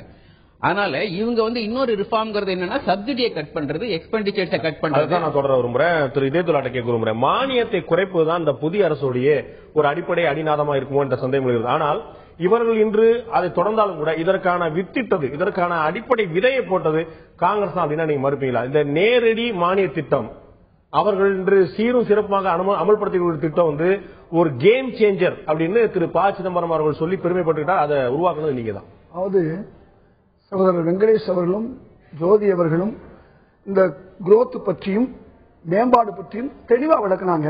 அதை நான் மக்களுக்கு வேற வழியில விளக்கிட்டு உங்க பதில் அதோட சேர்ந்து வந்துடும். என்னன்னு சொன்னா growth என்பது இன்க்ளூசிவ் எக்ஸ்க்ளூசிவ் ரெண்டு. காங்கிரஸ் அரசாங்கம் என்ன பண்ணுச்சுன்னு சொன்னா தொழிலுடைய மேம்பாட்டுக்கும் தொழில் வளர்ச்சிக்கும் அவர்களுக்கும் உதவி செய்தது.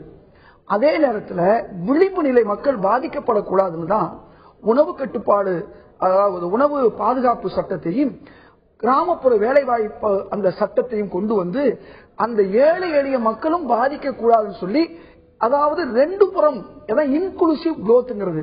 நீங்க இன்க்ளூசிவ் சொல்றீங்க, ஆனா திரு ஜோதி வந்து நீங்க கேட்கறதுக்கு முன்னாடி பதில் சொல்லிட்டாரு. இத மாதிரி மூன்று அடுக்காக ஒரு சிமுலேஷன் கொடுத்து 10 பைசா பிரயோஜனம் இல்ல, உள்ளதும் போச்சுங்கிறதா மிச்சம். தெளிவா சொல்றேன். கடந்த ஆட்சியில 12 விழுக்காடு வரையும் வளர்ச்சி மேம்பாடு இருந்தது. இங்க கடந்த ஆட்சி நீங்க 2000 யூபிஏ ஃபர்ஸ்ட்ல இருந்துச்சு, செகண்ட்ல ஆரம்பமாச்சு. இல்ல டபுள் டிஜிட் நம்ம தொட்டதே இல்ல, முன்னாடி போனதே இல்ல. ஒரே ஒரு நிமிஷம் இருந்தது, அது வந்து 9-10 என்பது இருந்தது. உங்க வச்சுக்க 9-10 வச்சுக்கோ. நான் இப்ப என்ன கேட்கிறேன், இப்ப நான் சொல்வது என்னன்னு சொன்னா, இந்த உச்ச வளர்ச்சி உலக நாடுகள் 3% வளர்ச்சியில் இருக்கும்போது இந்தியா தொட்டது. என்றைக்கு உலக நாடுகளுடைய வளர்ச்சி வீழ்ச்சி ஏற்பட்டதோ நாமும் வீழ்ச்சி ஏற்பட்டோம். அதுல எந்த மாற்று கருத்தும் கிடையாது. அந்த நிலையிலும் நாம என்ன செஞ்சோம், விளிம்பு நிலை மக்களுக்கான உதவிகளையும் நாம தொடர்ந்தோம், மானியங்களை கொடுத்து கொண்டிருந்தோம். ஏறத்தாழ 3 லட்சம் கோடி வரையும் மானியத்தை கொடுத்தோம். இன்றைக்கு வந்திருக்கக்கூடிய சட்டியிலே இல்லாம அகப்பையில கொடுத்துட்டே இருந்தீங்க அப்படின்னா எங்க இருந்து வரும்? நீங்க அதைத்தான் கம்யூனிஸ்ட் கட்சி தோழர்கள் சொல்லுவாங்க, காங்கிரஸ் அரசு 5 லட்சம் கோடி வரையும் தொழிலதிபர்கள் கொடுத்ததுன்னு. அந்த ரெண்டையும் நம்ம செஞ்சோம். ஒருபுறம் தொழிலையும் வளர்த்தோம், அதற்கு அவர்களுக்கு கொடுக்க வேண்டிய உதவியையும் செய்தோம், ஏழை எளிய மக்களுக்கு உதவி செய்தோம். மோடி அரசுக்கும் காங்கிரஸ் அரசுக்கும் உள்ள வித்தியாசம் இதுதான். குரோத்தும் டெவலப்மெண்ட் இருந்துச்சு, உலக வீழ்ச்சி இருந்துச்சுன்னு சொல்றீங்களா? அது எங்க இருந்துச்சுங்கிறத நான் கேட்கிறேன். அதைத்தான் நான் சொல்ல வரேன். என்னுடைய சித்தரி கிட்டவில் 2004-5 9% இருந்த வளர்ச்சி நீங்க ஆட்சி விட்டு போகும்போது 2014-15 2013-14 4.5% இருந்தது. தொடர்ந்து முதல் யூபிஎலையும் தொடர்ந்தது. இரண்டாவது யூபிஎல வந்து உலகளாவிய வீழ்ச்சியால நம்ம பின்தங்கி போனமே ஒழிய, அப்ப கூட எல்லா மக்களுக்குமான அந்த மானிய கொடுத்தது, எல்லா மக்களுக்கும் உதவி செய்தது நடந்துச்சு. ஒன்று சொல்லி முடிச்சுக்கிறேன். அதாவது 10 வருஷமா விலையை உயர்த்தாதவ வந்து மூதேவின்னு சொல்ற மாதிரி, ஒரு வருஷம் வந்து 10 வருஷத்துக்கான கட்டணத்தை, ரயில்வே கட்டணத்தை உயர்த்தினவங்க வந்து ஏதோ சீதேவின்னு சொல்ற மாதிரி, மாணவர்களுக்கு கல்வி கட்டணம், மாணவர்களுக்கு உதவி செய்தவங்க, மாணவர்களுக்கு வட்டி கொடுத்தவங்க நல்லவங்க நாராயணன் பேசினார். ஒரு நிமிஷம். திரு இதயத்துல்லா இந்த நிகழ்ச்சியில கலந்துக்கிறது மாதத்துக்கு 2 முறை நடக்கலாம். ஆனா பார்வையாளர்கள் வந்து தினசரி பார்க்கிறவங்க நிறைய பேர் இருக்கிறாங்க. உங்களுக்கு தெரியும், இந்த 14.2% ரயில்வே கட்டணத்தை உயர்த்தினதுக்கு அச்சாரம் போட்டதே காங்கிரஸ் அரசு தான். இதே மடியில 100 முறை சொல்லியிருக்கோம். நீங்க அந்த வாதத்தை முழுமையாக காங்கிரஸ் மக்கள், மன்மோகன் சிங் அவர்கள் தேர்தல் நெருங்குவதால் ஒத்தி போடலாம், நீங்க விட்டுட்டு போனீங்க. எங்களுடைய கூட்டணி கட்சி மம்தா கட்சி அதை ஆதரிக்கவில்லை என்ற ஒரே காரணத்துக்காக நாங்க தள்ளி வச்சோம்.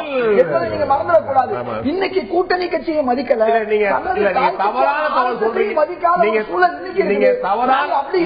தவறான தகவல் சொல்றீங்க மக்கள் நினைப்பாங்க.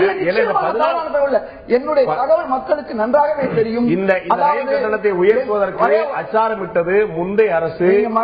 சொன்னது ஆமா, மந்திரி பதவியே போச்சு, ஞாபகம் இருக்கா? நீங்க உங்களுக்கு மம்தா பானர்ஜியுடைய அமைச்சரவையில இதை உயர்த்துவதற்கு ஒத்துக்கொண்ட ஒருவர் அமைச்சர் பதவியை ஏற்றாரு. தவறான தகவல் பயணிகள் இந்த வரலாறு என்பது நீங்க தவறான தகவல் பதிவு பண்ணீங்க. நான் சொல்லி அவனை ஏன் அப்படின்னா, அதற்கு முன்னால் திரு தினேஷ் சிவஜி நினைக்கிறேன் அவர் பதவி போனது கட்டணம் பறிபோறதுக்காக, கட்டணம் உயர்த்தப்பட்டதுக்காக பண்ணாங்க, இதுக்காக பண்ணாங்க. ஒரு விஷயம், அதாவது இந்த ரிஃபார்ம்ங்கிறத பொறுத்த வரைக்கும் இந்தியாவில் எந்த கட்சிக்கும் எந்த வேறுபாடும் கிடையாது சார். இன்க்ளூடிங் லெஃப்ட் பார்ட்டி கூட ஒரு லிப் சர்வீஸ் தான் அப்போசிஷன் பண்ணுவாங்க தவிர சீரியஸா அதை வந்து அப்போஸ் பண்ணதே இல்ல. அழகா ஆத்திரம் எவ்வளவு கொண்டு வந்தீங்க. அது அவரு லெஃப்ட் பார்ட்டி அவருக்கு அவருக்கு அது பிரச்சனை இல்லை. பிரச்சனை என்னன்னா, மத்தியில் ஆண்டு இருக்கக்கூடிய இரு கூட்டணி கட்சிகளும் இன்று நேற்று அல்ல, 91ஆம் ஆண்டிலிருந்து தொடர்ந்து நீங்க பாத்தீங்கன்னு சொன்னா சில அடிப்படை கொள்கைகளை வச்சிருக்கிறாங்க. என்னன்னு சொன்னா நம்ம எல்லாரும் தெரிஞ்ச விஷயம் தான், தனியார் மயம், நெறிமுறைகளை நீக்கி தாராளமயம். அதுல அப்போ 2 பேருமே தாராளமய கொள்கைகளை பின்பற்றாங்க. அவங்களுக்குள்ள அதுல வந்து நியூவன்ஸ் இருக்கலாம். என் பாயிண்ட் அது இல்லை. இன்னைக்கு எக்கனாமிக் சர்வே பேசிக்கிட்டு இருக்கோம். எக்கனாமிக் சர்வே வந்து நாட்டின் வளங்களை எப்படி தெரிவு செய்வதுன்னு சொல்லுது, திரட்டுவதுன்னு சொல்லுது. அப்ப என்ன பிரச்சனை வருது? அரசினுடைய ஒட்டுமொத்த வரவு செலவு கொள்கை இந்த சட்டத்துக்குள் இருந்ததை பார்க்கப்பட வேண்டும். அப்படி பார்க்கும் பொழுது வரவுகளை எப்படி திரட்டுவது, செலவுகளை எப்படி கண்காணிப்பது, இதுதான் அடிப்படையான கேள்விகள். அப்போ பொதுவா என்ன நாங்க பொருளாதார நிபுணர் சில பேர் சொல்றோம்னா, அரசின் வரவுகளை உயர்த்துவதற்கு மறைமுக வரிகளை மட்டுமே போட்டதை உயர்த்துவது பொருத்தமாக இருக்காது. மிகுந்த செல்வந்தர்கள், பன்னாட்டு நாட்டு பெருங்கம்பெனிகள் மீது உரிய வகையில் வரிகள் போட்டு அந்த விஷயங்கள் கூட உயர்த்த வேண்டாம், வரிகளை ஒழுங்கா வசூல் பண்ணுங்க. ஆனா என்ன சொல்லப்படுது, அப்படி செஞ்சா முதலீட்டுக்கான ஊக்கம் குறைஞ்சு போயிடும், அவங்க பூரா ஓடி போயிடுவாங்க நாட்டை விட்டுன்னு இவங்களும் சொன்னாங்க, காங்கிரஸ் சொன்னாங்க. ஒரு ஆண்டுக்கு 6 லட்சம் கோடி ரூபாய் வரி சலுகை அளித்ததை பற்றி நம்ம பேசியிருக்கிறோம், இந்த மேடையில் பேசியிருக்கிறோம். அந்த தியரி பற்றிய மாற்று கருத்து நிறைய இருக்கு. நம்ம 5.5 லட்சம் ரெண்டு அம்சங்கள் இருக்குல்ல. ஒன்னு எக்ஸைஸ் அண்ட் இம்போர்ட் டியூட்டிஸ் இருக்கு, நேர்முக வரிகள் இருக்கு. இல்ல நான் முடிச்சிடறேன். நேர்முக வரிகள் ஒரு அம்சம் இருக்கு, மறைமுக வரிகள் ஒரு அம்சம் இருக்கு. ரெண்டையுமே நீங்க பிரிச்சா கூட இந்த நாட்டுல உணவு மானியம் என்பது இந்த ஆண்டு உட்பட 1 லட்சம் கோடியா தாண்டல. உங்களுக்கு உணவு மானியமும் உர மானியமும் சேர்ந்து நான் முடிச்சேன், மூன்றும் சேர்ந்து தேச உற்பத்தி 2% இருக்குது. ஆனால் அளிக்கப்பட்ட வரிச்செலவுகள் விளைவாக இழக்கப்பட்ட அமௌண்ட் என்பது ஒரு 5-6%. இப்ப நீங்க ஒண்ணு ஆர்கியூ பண்ணலாம், சார் நீங்க இன்சென்டிவ் கொடுத்தா இன்வெஸ்ட்மெண்ட் நடக்குது நீங்க கூட சொன்னீங்க. நான் என்ன கேட்கிறேன், என்றைக்காவது நீங்க அப்படி ஒயிட் பேப்பர் கொடுத்துருக்கீங்களா? இவ்வளவு செலவு கொடுத்தோம், அதனால இவ்வளவு வளர்ச்சி ஏற்பட்டுச்சு, வரவு செலவு இப்படின்னு காங்கிரஸும் கொடுத்தது கிடையாது, யாரும் கொடுத்தது கிடையாது, மாநிலத்திலையும் கொடுத்தது கிடையாது. தொடர்ந்து அவர் சிவஞானம் வந்து இடதுசாரிகளை பற்றி போற போக்கில் தாக்கினாரு. ஆனா அவங்களுக்கு என்ன சொன்னாங்க, நான் மாற்றுக்கிறது நான் சொல்றேன், பதிவு செய்யறேன். அவங்க அட்லீஸ்ட் அவங்க என்ன சொல்லலாம், அவங்க வந்து கேட்டாங்க, பார்லிமெண்ட்ல கேட்டாங்க, அசம்பிளில கேட்டாங்க, பதிவு பண்ணுங்க, என்ன காஸ்ட் என்ன பெனிஃபிட் சொல்லுங்க. அப்படி சொன்னாங்க. ஆனா மேற்கொண்டு பரிபூர்ண பெரும்பான்மையோடு திரு புத்ததேவ பட்டாச்சாரியா தலைமையில் ஆட்சி இருந்த போது நான் அந்த டிஸ்கஷன் போல வளர்ச்சி வந்து இடதுசாரியா வலதுசாரியா பாஜக மக்கள் வளர்ச்சி எந்த சிந்தனையில் ஒரு சிறிய இடைவெளி ஏற்பட்டிருக்கு. நான் வரேன், சிறிய இடைவெளி ஏற்பட்டிருக்குது. பாஜக சார்பில் பதில் சொல்வதற்கு நிறைய விஷயங்கள் இருக்கின்றன. நிச்சயம் வரேன். பாஜக சார்பில் பதில் சொல்வதற்கு நிறைய விஷயங்கள் இருக்கின்றன. இந்த பொருளாதார ஆய்வறிக்கையில் மானியம் பற்றி மட்டுமல்லாமல் தனியார் மயத்தை ஊக்குவிப்பது ஒன்றுதான் முதலீடுகளை அதிகம் ஈர்ப்பதற்கான ஒரே வழி. திரு வெங்கடேசாத்ரியா சொன்னதற்கான வார்த்தை அதற்கு தனியார் மயத்தை ஊக்குவிக்க வேண்டும் என்று தெளிவாக திடமாக முடிவெடுத்திருக்கிறது இந்த பொருளாதார ஆய்வறிக்கையுடைய அரசுடைய பார்வை. இப்படி செய்தால் தனியார் மயம் ஆபத்தை நோக்கி செல்லுமா அல்லது பொருளாதார வளர்ச்சியை நோக்கி செல்லுமா? பொருளாதார ஆய்வறிக்கை சரியான பாதையில் செல்கிறதா இந்தியா என்ற தலைப்பில் இன்றைய ஆய்தல் தெரிவித்து விவாதித்துக் கொண்டிருக்கிறோம். நான் பாஜகவை சேர்ந்த திரு நாராயண் டக்கேக்கு ஒரு முறை 2 முக்கியமான விஷயங்கள். ஒன்று, மானியம் மக்களுக்கு சென்றடைவதில்லை, அதனால் எந்த பலனும் இருப்பதாக தெரியவில்லை என்று திட்டவட்டமாக சொல்லியிருக்கிறது பொருளாதார ஆய்வறிக்கை. இன்னொரு விஷயம், முதலீடுகளை ஈர்ப்பதற்கு உந்து சக்தியாக திகழ்வது தனியார் மயம் மட்டும்தான் தெரிவித்துள்ளது. இந்த ரெண்டும் எவ்வளவு பெரிய ஆபத்தை நோக்கி கொண்டு போகும். திரு வெங்கடேசாத்ரியா திரு ஜோதியும் குறிப்பிட்டது போல சாமானிய மக்களுக்கு எந்த வகையிலும் சம்பந்தம் இல்லாத ஒரு வளர்ச்சியை பற்றி நீங்கள் சிந்தித்துக் கொண்டிருக்கிறீர்கள். செலவை கட்டுப்படுத்துவது என்ற பெயரில் எனக்கான சாப்பாடை நிறுத்துகிறீர்களா அப்படிங்கிற கேள்வி. நல்ல கேள்விதான். ஆனால் இப்போ நிறைய பேசுனதுல இருந்து இதையும் சேர்த்து நான் அப்படியே சொல்றேன். முதல்ல இந்த மானியம் விஷயம் பேசும்பொழுது 100 நாள் வேலைவாய்ப்பு திட்டம் எம்என் ரேகா என்று சொல்லப்படுகின்ற அந்த திட்டத்தில் 150 ரூபாய் ஒரு நபருக்கு பயனாளிக்கு போக வேண்டும் என்று இருந்தது. சென்ற வருடம் காங்கிரஸ் அரசு இருந்த பொழுது இவர்கள் ஒதுக்கிய தொகை 33,000 கோடி. இந்த வருடம் நம்முடைய அரசு ஒதுக்கிய தொகை 34,000 கோடி. இந்த 34,000 கோடியில பார்லிமெண்ட்ல தெளிவா சென்ற கூட்டத்தொடர்ல அருண்ஜேட்லி அவர்கள் இதுவரையிலும் நாங்கள் 31,000 கோடி ஒதுக்கி விட்டோம் என்று தெளிவாக சொல்லி இருக்கிறார். ஆனால் தொடர்ந்து காங்கிரஸ் மற்றும் எதிர்க்கட்சியினர் இந்த 100 நாள் வேலைவாய்ப்பு திட்டத்தை முடக்கி விட்டதாகவும், அப்படி செய்யறாங்க இப்படி செய்யறாங்க எல்லாத்தையும் க்ளோஸ் பண்றாங்கன்னு மிகப்பெரிய பொய்யை சொல்லிக் கொண்டே இருக்கிறார்கள்.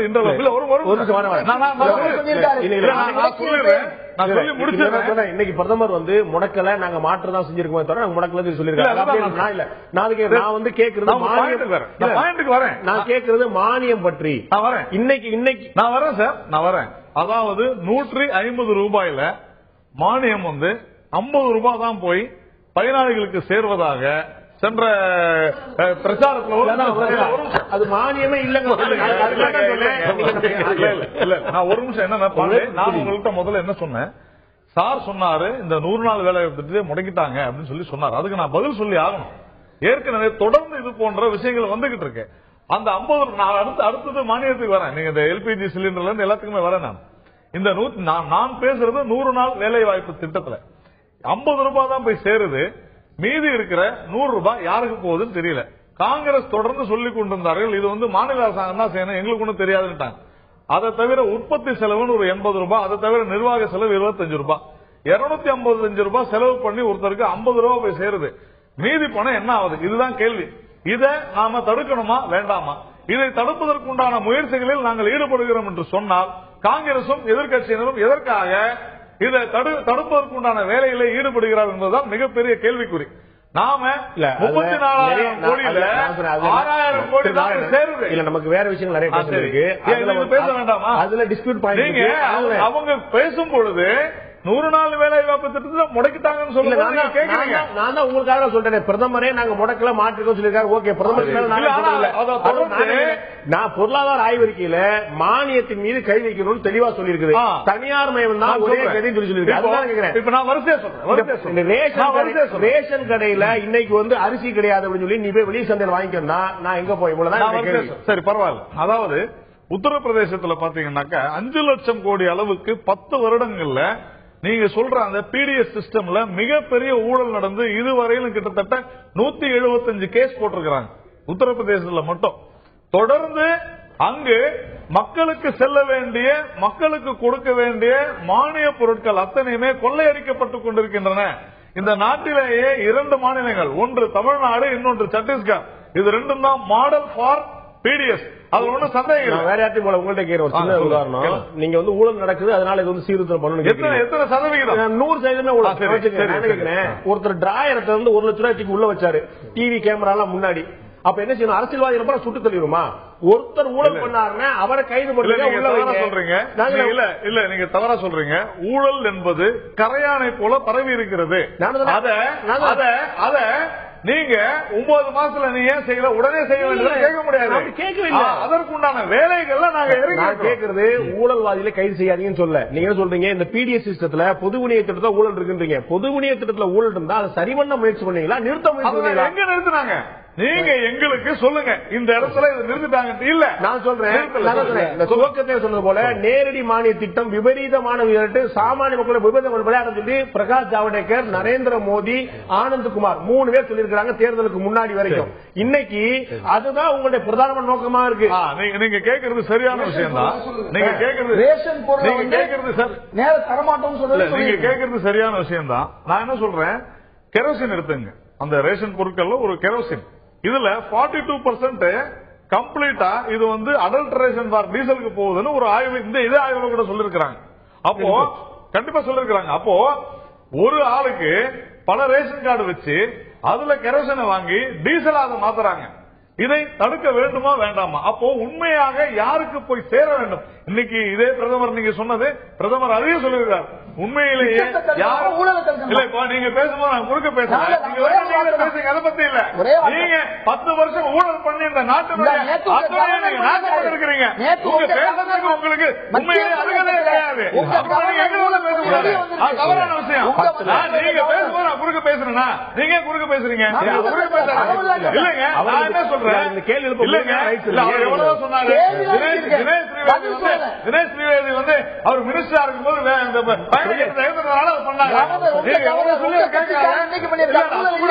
அப்ப கூட நான் குறிக்கிறேன். ஊதியில நீங்க பண்ணாத ஒரு கோல் பிளாக் 50 கோடி.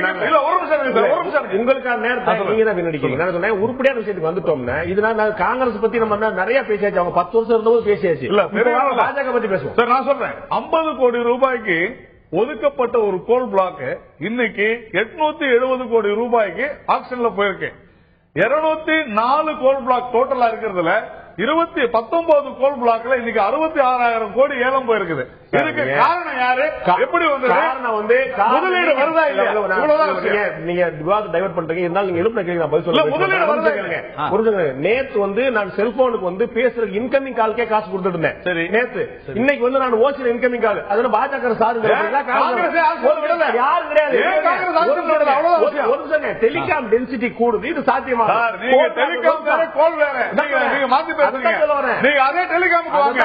1 லட்சம் கோடி இன்னைக்கு போயிருக்குது. டெலிகாம்ல 2G ஸ்பெக்ட்ரம்ல இன்னைக்கு போயிருக்கு ஏலம். உங்களுக்கு தெரியும், நீங்க தவறான ஒப்பீடுகளை சொல்றீங்க. இயற்கை வளங்கள் வந்து ஒரு முறை எடுத்தா 2ஆம் முறை எடுக்க முடியாது. அதனால அதுக்கான டிமாண்ட் நாங்கள் சொன்னோம். இயற்கை வளங்களை உபயோகிப்போம், அதை சரியான முதலீடுகளாக கொண்டு வருவோம். அதைத்தான் செய்து சலீம் சொன்னாரு. உங்களுடைய நிகழ்ச்சியின் தொடக்கத்துல சலீம் சொன்னார், கடன் வாங்காமல் முதலீடுகளை அதிகரிப்பது எப்படின்னு. அதைத்தான் இந்த நீங்க பாஜக பத்தி தான் பேசுறீங்க பார்த்தா, நீங்க காங்கிரஸ் பத்தி தான் பேசுறீங்க. ஊழல் பத்தி நான் பேசவே இல்லையே. அதாவது 2-3 விஷயங்கள் பேசப்பட்டிருக்கு. ஒண்ணு, இந்த பொது விநியோக அமைப்புல என்ன அளவுக்கு லீக்கேஜ் இருக்கு என்ற ஒரு பிரச்சனை வந்திருக்கு. 2004-5 பிளானிங் கமிஷனுடைய ஒரு ஆய்வுப்படி கிட்டத்தட்ட 58% லீக்கேஜ் அங்க முதல்ல ஒரு ஃபிகர் கொடுத்தாங்க. இப்ப தேசிய மாதிரி ஆய்வு கழகத்தினுடைய ரிசல்ட்ஸ் வந்திருக்குது. அதே மாதிரி NCIR ஒரு சர்வே பண்ணி 2011-12 ரிசல்ட்ஸ் வந்திருக்கு. என்ன காட்டுதுன்னு சொன்னா இந்த லீக்கேஜ் மிக கணிசமாக குறைந்திருக்கிறது. தமிழகம் சத்தீஸ்கர் மட்டுமல்ல, பல பீகார் உட்பட மிக பெரிய அளவுக்கு குறைந்திருக்கிறது. என்ன காரணம் அப்படின்னு பாத்தீங்கன்னா இந்த இலக்குசார் அமைப்பாக இல்லாமல் அனைவருக்கும் சென்றடையக்கூடிய விரிவுபடுத்தப்பட்ட உடனே லீக்கேஜ் குறைஞ்சு போச்சு. என்ன லீக்கேஜ் எங்க இருந்து வருது? இந்த APL போட்ட செக்ஷன் தான் உங்களுக்கு லீக்கேஜ் வருது. அப்போ அவர் சொல்றது கரெக்ட், யூபியில ஊழல் இருக்கா, ரைட், கரெக்ட் பண்ணும். நான் ஒரு பிரச்சனை, ஒரு திட்டத்தை அமலாக்கும் போது ஊழல் இருந்தா திட்டத்தை ரத்து பண்றதுக்கு பதிலாக ஊழல் சரிபடுத்த வழி என்னன்னு பாக்கணும். அதான் நிர்வாகம்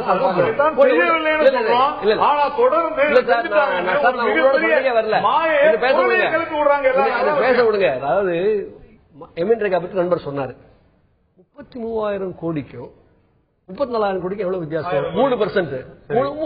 3%. பணவீக்கம் எவ்வளவு இருந்தாண்டு ஒரு 7%.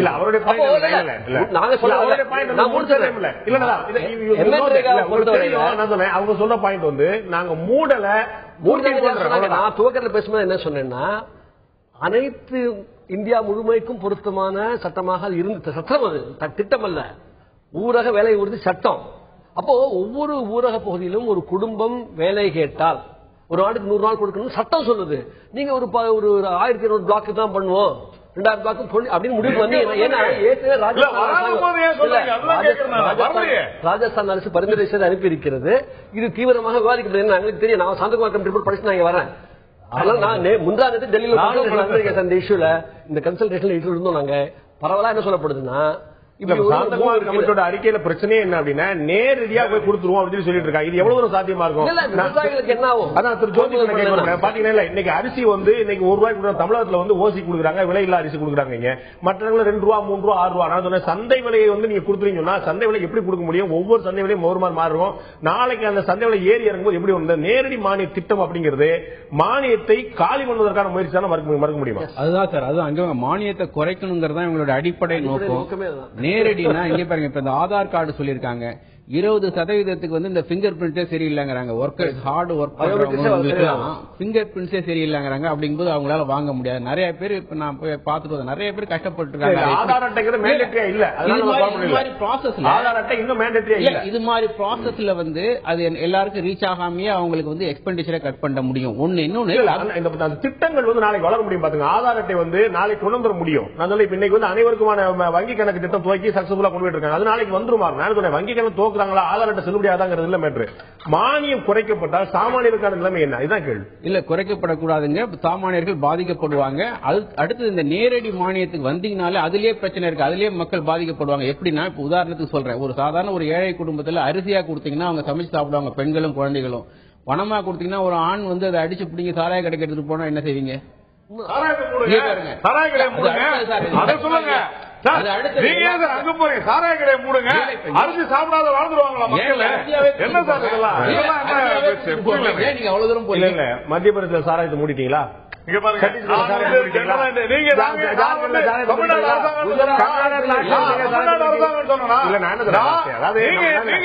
பிஜேபியா மட்டும் பாக்காதீங்க. நான் பேசுறது நீங்க பிஜேபி அரிசி வேலை இருக்காங்களா? நாராயண சமூகம் இல்லங்க, நான் வந்து I talk as an Indian. நீங்க வந்து மத்திய பிரதேச இல்ல, அப்படி நீங்க பேசுறது அப்படிதான் இருக்குது. 10 வருஷமா கேள்வி மேல கேள்வி போது இந்தியனா இருந்தீங்க. இன்னைக்கு பிஜேபி கேள்வி உங்களுக்கே கோவம் வருது. நான் சாராயத்தை மூடணும்னு சொன்னா உங்களுக்கே கோவம் வருது. சாத்தியமானு கேட்கிறேன் நான். கண்டிப்பா சாத்தியம். ஏன் சாத்தியம்? உங்களால ஏன் யாராலையும் குஜராத் தவிர வேற மாதிரி சொல்ல முடியல? சத்தீஸ்கர் வந்து 3வது முறை ஆட்சிக்கு வந்திருக்கீங்க, மத்திய பிரதேச 3ஆம் முறை ஆட்சிக்கு வந்திருக்கீங்க, மகாராஷ்டிரா ஆட்சிக்கு வந்திருக்கீங்க, ஜம்மு காஷ்மீர் ஆட்சி வைக்க போறீங்க. பண்ணுங்கள இங்க சாராயத்தை ஒழிங்கள. கண்டிப்பா ஒழிப்போம். ஒழிச்சுட்டு சொல்றோம் சார். நீங்க அதுதான் ப்ராப்ளம். நெகட்டிவா முடியாதுன்னு நினைக்கிறீங்க, அதே சொல்றீங்க. ஜம்மு காஷ்மீர்ல வரும்போதோ பட்னாவிஸ் வந்து மகாராஷ்டிரா ஆரம்பிக்கும் போது நான் கேட்கிறேன், 3 முறை நரேந்திர மோடி போலவே சரி ராமன் சிங்கும் அரசு நடத்துதாங்க. அது வேற போயிடலாம். இல்லங்க எனக்கு புரியல பாண்டே, நீங்க நாம பேசுறதே வேற. நேரடி மானியத்தை நிறுத்திட்டு பொருளாவே கொடுத்துட்டு போங்க, இப்ப இருக்கிறத கண்டினியூ பண்ணிட்டு போங்க, அது ஜனங்க கைக்கு போய் சேரும். நீங்க கஷ்டப்படுறீங்க. ரெண்டு விஷயம் அது இவ்வளவுதான் நேரடியா இப்ப இருக்கிறத கண்டினியூ பண்ணிட்டு போங்க, ஜனங்களுக்கு சேரும். ஒண்ணு. இன்னொன்னு, மானியம்னா இங்க பாருங்க, இது சாதாரண மக்கள் கொடுக்கறது மட்டும்தான் மானியம். அதை மட்டும் பத்தி ஏன் நம்ம தொடர்ந்து பேசிக்கிட்டே இருக்கோம்? மற்றவங்க எல்லாம் இப்ப நான் வந்து higher education, middle income group எல்லாம் எஜுகேஷனுக்கு எல்லாம் மானியம் இருக்கு. அவங்க வாங்குற இண்டஸ்ட்ரியல் வந்து இப்ப பேசுற அத்தனையும் மானியத்துக்காக தான், கன்செஷனுக்காக தான். கவர்மெண்ட் இருந்து போன முறை திரு சிதம்பரம் அவர்கள் இதை அறிமுகப்படுத்தும் போது சொன்னாங்க, எனக்கு மானியம்னா நீங்க சொல்ற உணவு மானியம் மட்டும் கிடையாது, உணவு நாங்க கடைசியா தான் சேர்ப்போம், நாங்க வந்து கல்வி மானியம் உட்பட இருக்குன்னு சொன்னாங்க. கல்வியில இந்த ஆபத்துல பாத்துங்க, உங்களுக்கு வந்து ஸ்கூல் ஃபீஸோ காலேஜ் இந்த ஆபத்து பெரிய அளவு. உணவு மானியம் வரும்போதுதான் இது மிகப்பெரிய பாதிக்கும். ஏன்னா அததான் வந்து இன்னைக்கு பிலோ பாஸ் லைன்ல 35% இருக்காங்க, இந்த அரசு தான் சொல்லுது. அதாவது மானியம்ங்கிறது எக்ஸ்பெண்டிச்சர் சைட்ல மட்டும்தான் ஒரு பொதுவா ஒரு அபிப்பிராயம் இருக்கு. ரெவென்யூ சைட்லயே இருக்கு. உங்கள்கிட்ட நான் வரி வாங்காம இருந்தாலும் அது மானியம் தான். செலவு வந்து நான் அதை பத்தி மத்திய அரசு பேசவே இல்லையே.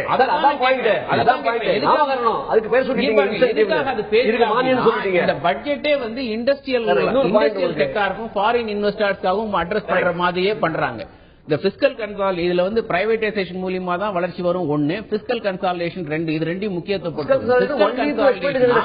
பிஸ்கல் டெபிசிட்ட வந்து குறைக்கணும். இங்க பாருங்க 3% கொண்டு வரணும்னு துடிக்கிறாங்க. அதை வந்து எப்படி கொண்டு வரணும்னு குறைஞ்சு போச்சு, செலவை குறைச்சு கொண்டு வரணும்னு நினைக்கிறாங்க. இது மாதிரி சூழல்ல செலவு கடன் அதிகம் வாங்கணும்ன்றீங்களா? வரி போடுறோம், மக்கள்கிட்ட தானே போடுறோம், மக்களை இன்னும் சம கொடுக்கணுமா? இல்ல சார், என்ன சார் இது வந்து இந்த சூழல்ல பொது செலவு, அரசோட செலவு எங்க பாருங்க. இந்திய பொருளாதாரத்தில் அரசுடைய பங்கு வந்து 1/4 பங்கு சார். 26%, 27% பொது செலவு, மீதி வந்து தனியார் துறை. தனியார் துறை இது மாதிரி பொருளாதாரம் கீழே விழுந்துட்டு இருக்கிறப்ப முதலீடு செய்ய முன் வரவே மாட்டாங்க. உலகம் ஃபுல்லா அதான் இன்னைக்கு உள்ள சூழ்நிலை. குளோபல் எக்கானமி எதுவுமே இன்னும் ரெக்கவர் ஆகல. ஏன்னா தனியார் முதலீடு செய்ய வரல. முதலீடு அவங்கள்ட்ட இல்லாம இல்ல, இருக்குது. ரிவைவ் ஆகட்டும், ரிவைவ் ஆன பிறகு இன்வெஸ்ட் பண்ணலாம்னு வெயிட் பண்ணிட்டு இருக்காங்க. அவங்களுக்கு என்ன இன்சென்டிவ் கொடுத்தாலும் அவங்களுக்கு லாபமா தான் போய் சேருமா தவிர அவங்க இதனால வந்து முதலீடு பண்ண முன் வர மாட்டாங்க. உங்கள்ட்ட கேட்க வேண்டிய கேள்வி எனக்கு வேற ஒண்ணு இருக்குது. அவங்க வந்து இப்ப நம்ம வந்து எல்லாருமே இந்த நேரடி மானிய திட்டம் தேவையா, உணவு உற்பத்தியை வந்து திரு ஜோதி சொன்னவரை உணவுப் பொருட்களை ஏன் நம்ம நேரடியாக கொடுத்துடக்கூடாதுன்னு கேட்டாங்க. ஒரு முக்கியமான புள்ளி என்ன சொல்ல, 2005 இருந்து 2013 வரை, அதாவது காங்கிரஸ் கட்சி முழுமையாக ஆட்சி இருந்த காலத்துல கிட்டத்தட்ட 1.94 லட்சம் மெட்ரிக் டன் 1.94 லட்சம் மெட்ரிக் டன் உணவு தானியங்கள் வீணாகி இருக்கின்றன. ஒரு பைசா பிரயோஜனம் இல்லாம சுப்ரீம் கோர்ட் தலையிட்டு வந்து ஏன்பா எலி கொடுக்கறதா நீங்க ஏழை கொடுக்க கூடாதுன்னு கேட்கிற அளவுக்கு இருந்துச்சு. அப்போதைய பிரதமர் மன்மோகன் சிங் அவர்கள் கோர்ட் வந்து கொஞ்சம் நீதியை மட்டும் பார்த்தா போதும், நிதியெல்லாம் பார்க்க வேண்டாம் சொல்லி அறிவுரை வழங்கினார். இப்படி விரயமாகிறது நிஜமாக அரசாங்கத்துடைய புள்ளிவர் மூலமா தெரியறது மூலமா தானே இது போன்ற நேரடி மானிய திட்டங்கள் அல்லது திரு ஜோதி சொல்வது போல நேரடியாக பொருளை கொடுக்கக்கூடிய திட்டமே வருது. அதனாலதான் இந்த உணவு பாதுகாப்பு திட்டத்தை காங்கிரஸ் ஆட்சி கொண்டு வந்தது. இல்ல ஒரே ஒரு பிகரை சொல்லிடுறேன். அதாவது நான் சொல்றது கடந்த பட்ஜெட் போட்டது பிஜேபியா? இந்த 34,000 கோடியை ஒதுக்குனது நான் சொல்லி முடிச்சிருக்கேன். 34,000 கோடியை ஒதுக்குனது காங்கிரஸ். இவங்க வந்து டிஸ்பர்ஸ் பண்ணது கொடுத்தது 23,000 கோடி. 650 பிளாக்க 225 பிளாக்கா மாத்திருக்காங்க. இவங்க சொல்றாங்க நாங்க இது வந்து நான் சொல்றது உண்மையான பிகர்.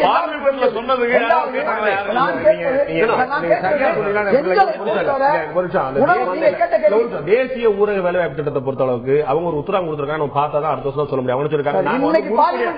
உருப்படியான இன்ஃப்ராஸ்ட்ரக்சர் மாதிரியான உருப்படியான திட்டங்களை மாத்த போறோம். விவசாயிகள் பேர்ல நாங்க ஏமாற்ற அனுமதிக்க முடியாது. அவங்க பாலிசி இருக்கு, அது பாப்போம். நம்ம நான் கேட்கறது இன்று பிரதமர் என்ன பேசிருக்காரு தெரியுமா உங்களுக்கு? 2 லட்சம் மெட்ரிக் டன் வந்து உணவு உற்பத்தி காங்கிரஸ் வீணா இருக்கு. அதனாலதான் இந்த மாற்றத்தை கொண்டு வந்திருக்க காங்கிரஸ் அரசு வந்து உணவு பாதுகாப்பு சட்டத்தை கொடுத்து முதலாளிகள் மட்டுமல்ல ஏழைகளுக்கும் பாதுகாப்பு சரியான தொடர்பாக உணவு பாதுகாப்பு சட்டம் பத்தி பேசுனீங்க. உணவு பாதுகாப்பு சட்டத்திலேயே குறைந்த விலையில அரிசி கோதுமை கொடுக்கற பத்தி பேசுது. தமிழ்நாட்டில் 20 கிலோ அரிசி வந்து விலை இல்லாமலே கிடைக்குது. உணவு பாதுகாப்பு சட்டம் வந்தா தமிழ்நாட்டில் அரிசி ஆபத்தான. நான் கேட்கிறேன், தமிழ்நாட்டுடைய நிலைமை என்ன தெரியுமா உங்களுக்கு? தமிழ்நாட்டுக்கு கொடுத்துட்டு வந்ததை இன்னைக்கு நிறுத்தி இருக்காங்க. அது மட்டுமல்ல, 13வது திட்ட காலத்தில் தமிழகத்துக்கு மத்திய வரி வருவாயில் 4.96 கொடுக்கப்பட்டது. இப்பொழுது 4.02% குறைக்கப்பட்டுள்ளது. இதனால் தமிழகத்தில் செயல்படுத்தப்படும் பல்வேறு சமூக திட்டங்கள் பாதிப்புள்ளாகும். பாரதிய ஜனதா ஆட்சி வந்து இன்னைக்கு தமிழ்நாட்டுக்கு 1 விழுக்காடு அளவுக்கு அதாவது 5 எங்க 4 எங்க இவ்வளவு பெரிய தவறை செஞ்சுக்கிட்டு இருக்காங்க. இன்னைக்கு உங்களுக்கு தமிழ்நாட்டில் மட்டும் நீங்க குறைஞ்ச விலையில கொடுப்பதற்கு உங்களுக்கு நல்ல காரணம் தெரியும். திமுகவும் கொடுத்தது, அதிமுகவும் கொடுத்தது. ஆனா இந்தியா முழுமைக்கும் யாரால் இப்ப கொடுக்கப்பட்டது? அப்ப அவங்க சொன்ன மாதிரி நேரடியாக உணவு கொடுக்க வேண்டும் என்ற திட்டத்தை காங்கிரஸ் செயல்படுத்திக் கொண்டிருக்கிறது. அதை செயல்படுத்த கூடாது என்பதை நாராயணன் பேசும்போதே அவ்வளவு வேகமா சொன்னாரு. அதுல ஊழல் நிறுத்தணுங்கிறாரு.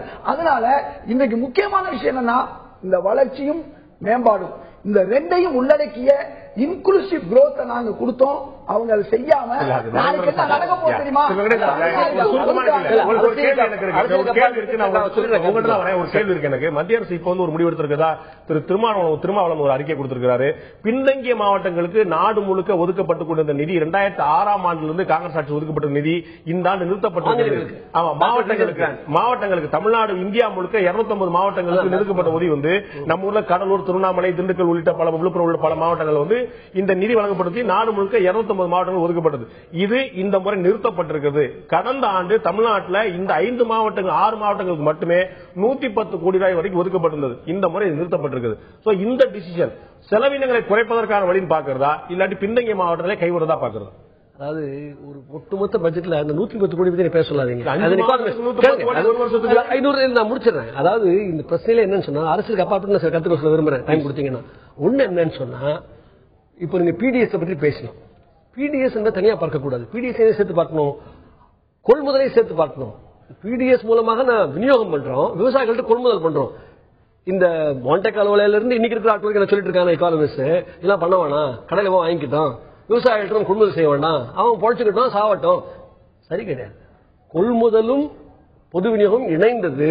விவசாயிகளுக்கு விளைவுகளுக்கு கொள்முதல் உத்தரவாதப்படுத்தப்பட வேண்டும். பொதுமக்களுக்கு மலிவான விலையில் உணவுகள் கிடைக்க வேண்டும். இது 40 வருஷமா பண்ணிட்டு இருக்கோம். ஆனா அதுல கை வைக்க கூடாது. ஒண்ணு. ரெண்டாவது, இந்த தானியம் வீணா நீங்க சொன்னீங்க, அன்னைக்கு வீணா இருக்கு, இன்னைக்கு வீணா இருக்கு. என்ன பிரச்சனைன்னு சொன்னா, பல ஆண்டுகளாக பொதுத்துறையில் ஸ்டோரேஜுக்கான இன்வெஸ்ட்மெண்ட் பண்ணல. அவங்களும் பண்ணல, இவங்களும் பண்ணல. நீங்க இதுக்குள்ள மாட்டிக்க விரும்பல. பாயிண்ட் என்னன்னா, வெளிநாடுகளுக்கு ஏற்றுமதி பண்றாங்க, இப்ப பண்றாங்க.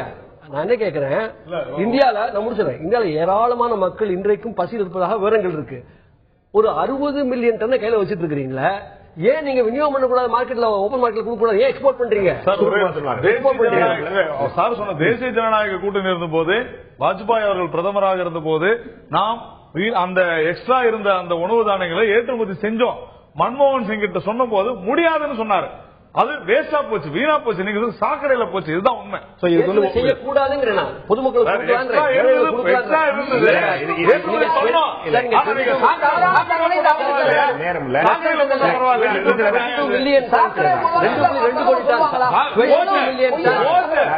சுப்ரீம் கோர்ட்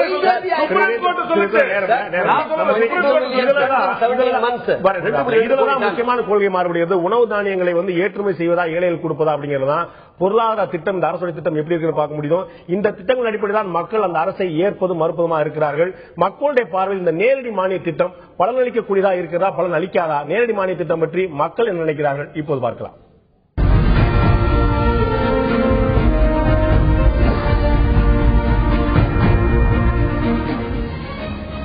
நேரடி மானிய திட்டம் பலன் அளிக்கும் என்று 43% மக்களும், பலன் அளிக்காது என்று 50% மக்களும், இப்போது இது தொடர்பாக கணிக்க முடியாது என்று 7% மக்களும் தெரிவித்திருக்கிறார்கள். இது தொடர்பாக கணிக்க முடியாது என்று 7% மக்களும், இந்த திட்டம் பலனளிக்கும் நிச்சயமாக என்று 43% மக்களும், இந்த திட்டம் ஒருபோதும் பலனளிக்கப் போவதில்லை என்று 50% மக்களும் தெரிவித்திருக்கிறார். நிச்சயமாக சரிபாதியாக பிரிந்திருக்கிறது. அதிக பெரும்பான்மை மக்கள் கணிக்க முடியாது என்ற எண்ணத்தில் இருக்கிறார்கள் என்பது மூலம் தெரிகிறது. சரிபாதியாக பிரிந்திருக்கிறது இந்த எண்ணம். இந்த திட்டம் பலனளிக்குமா, பலனளிக்காதா, ஏழைகளை பாதிக்குமா, ஏழைகளுக்கு வளர்ச்சியை கொடுக்குமா?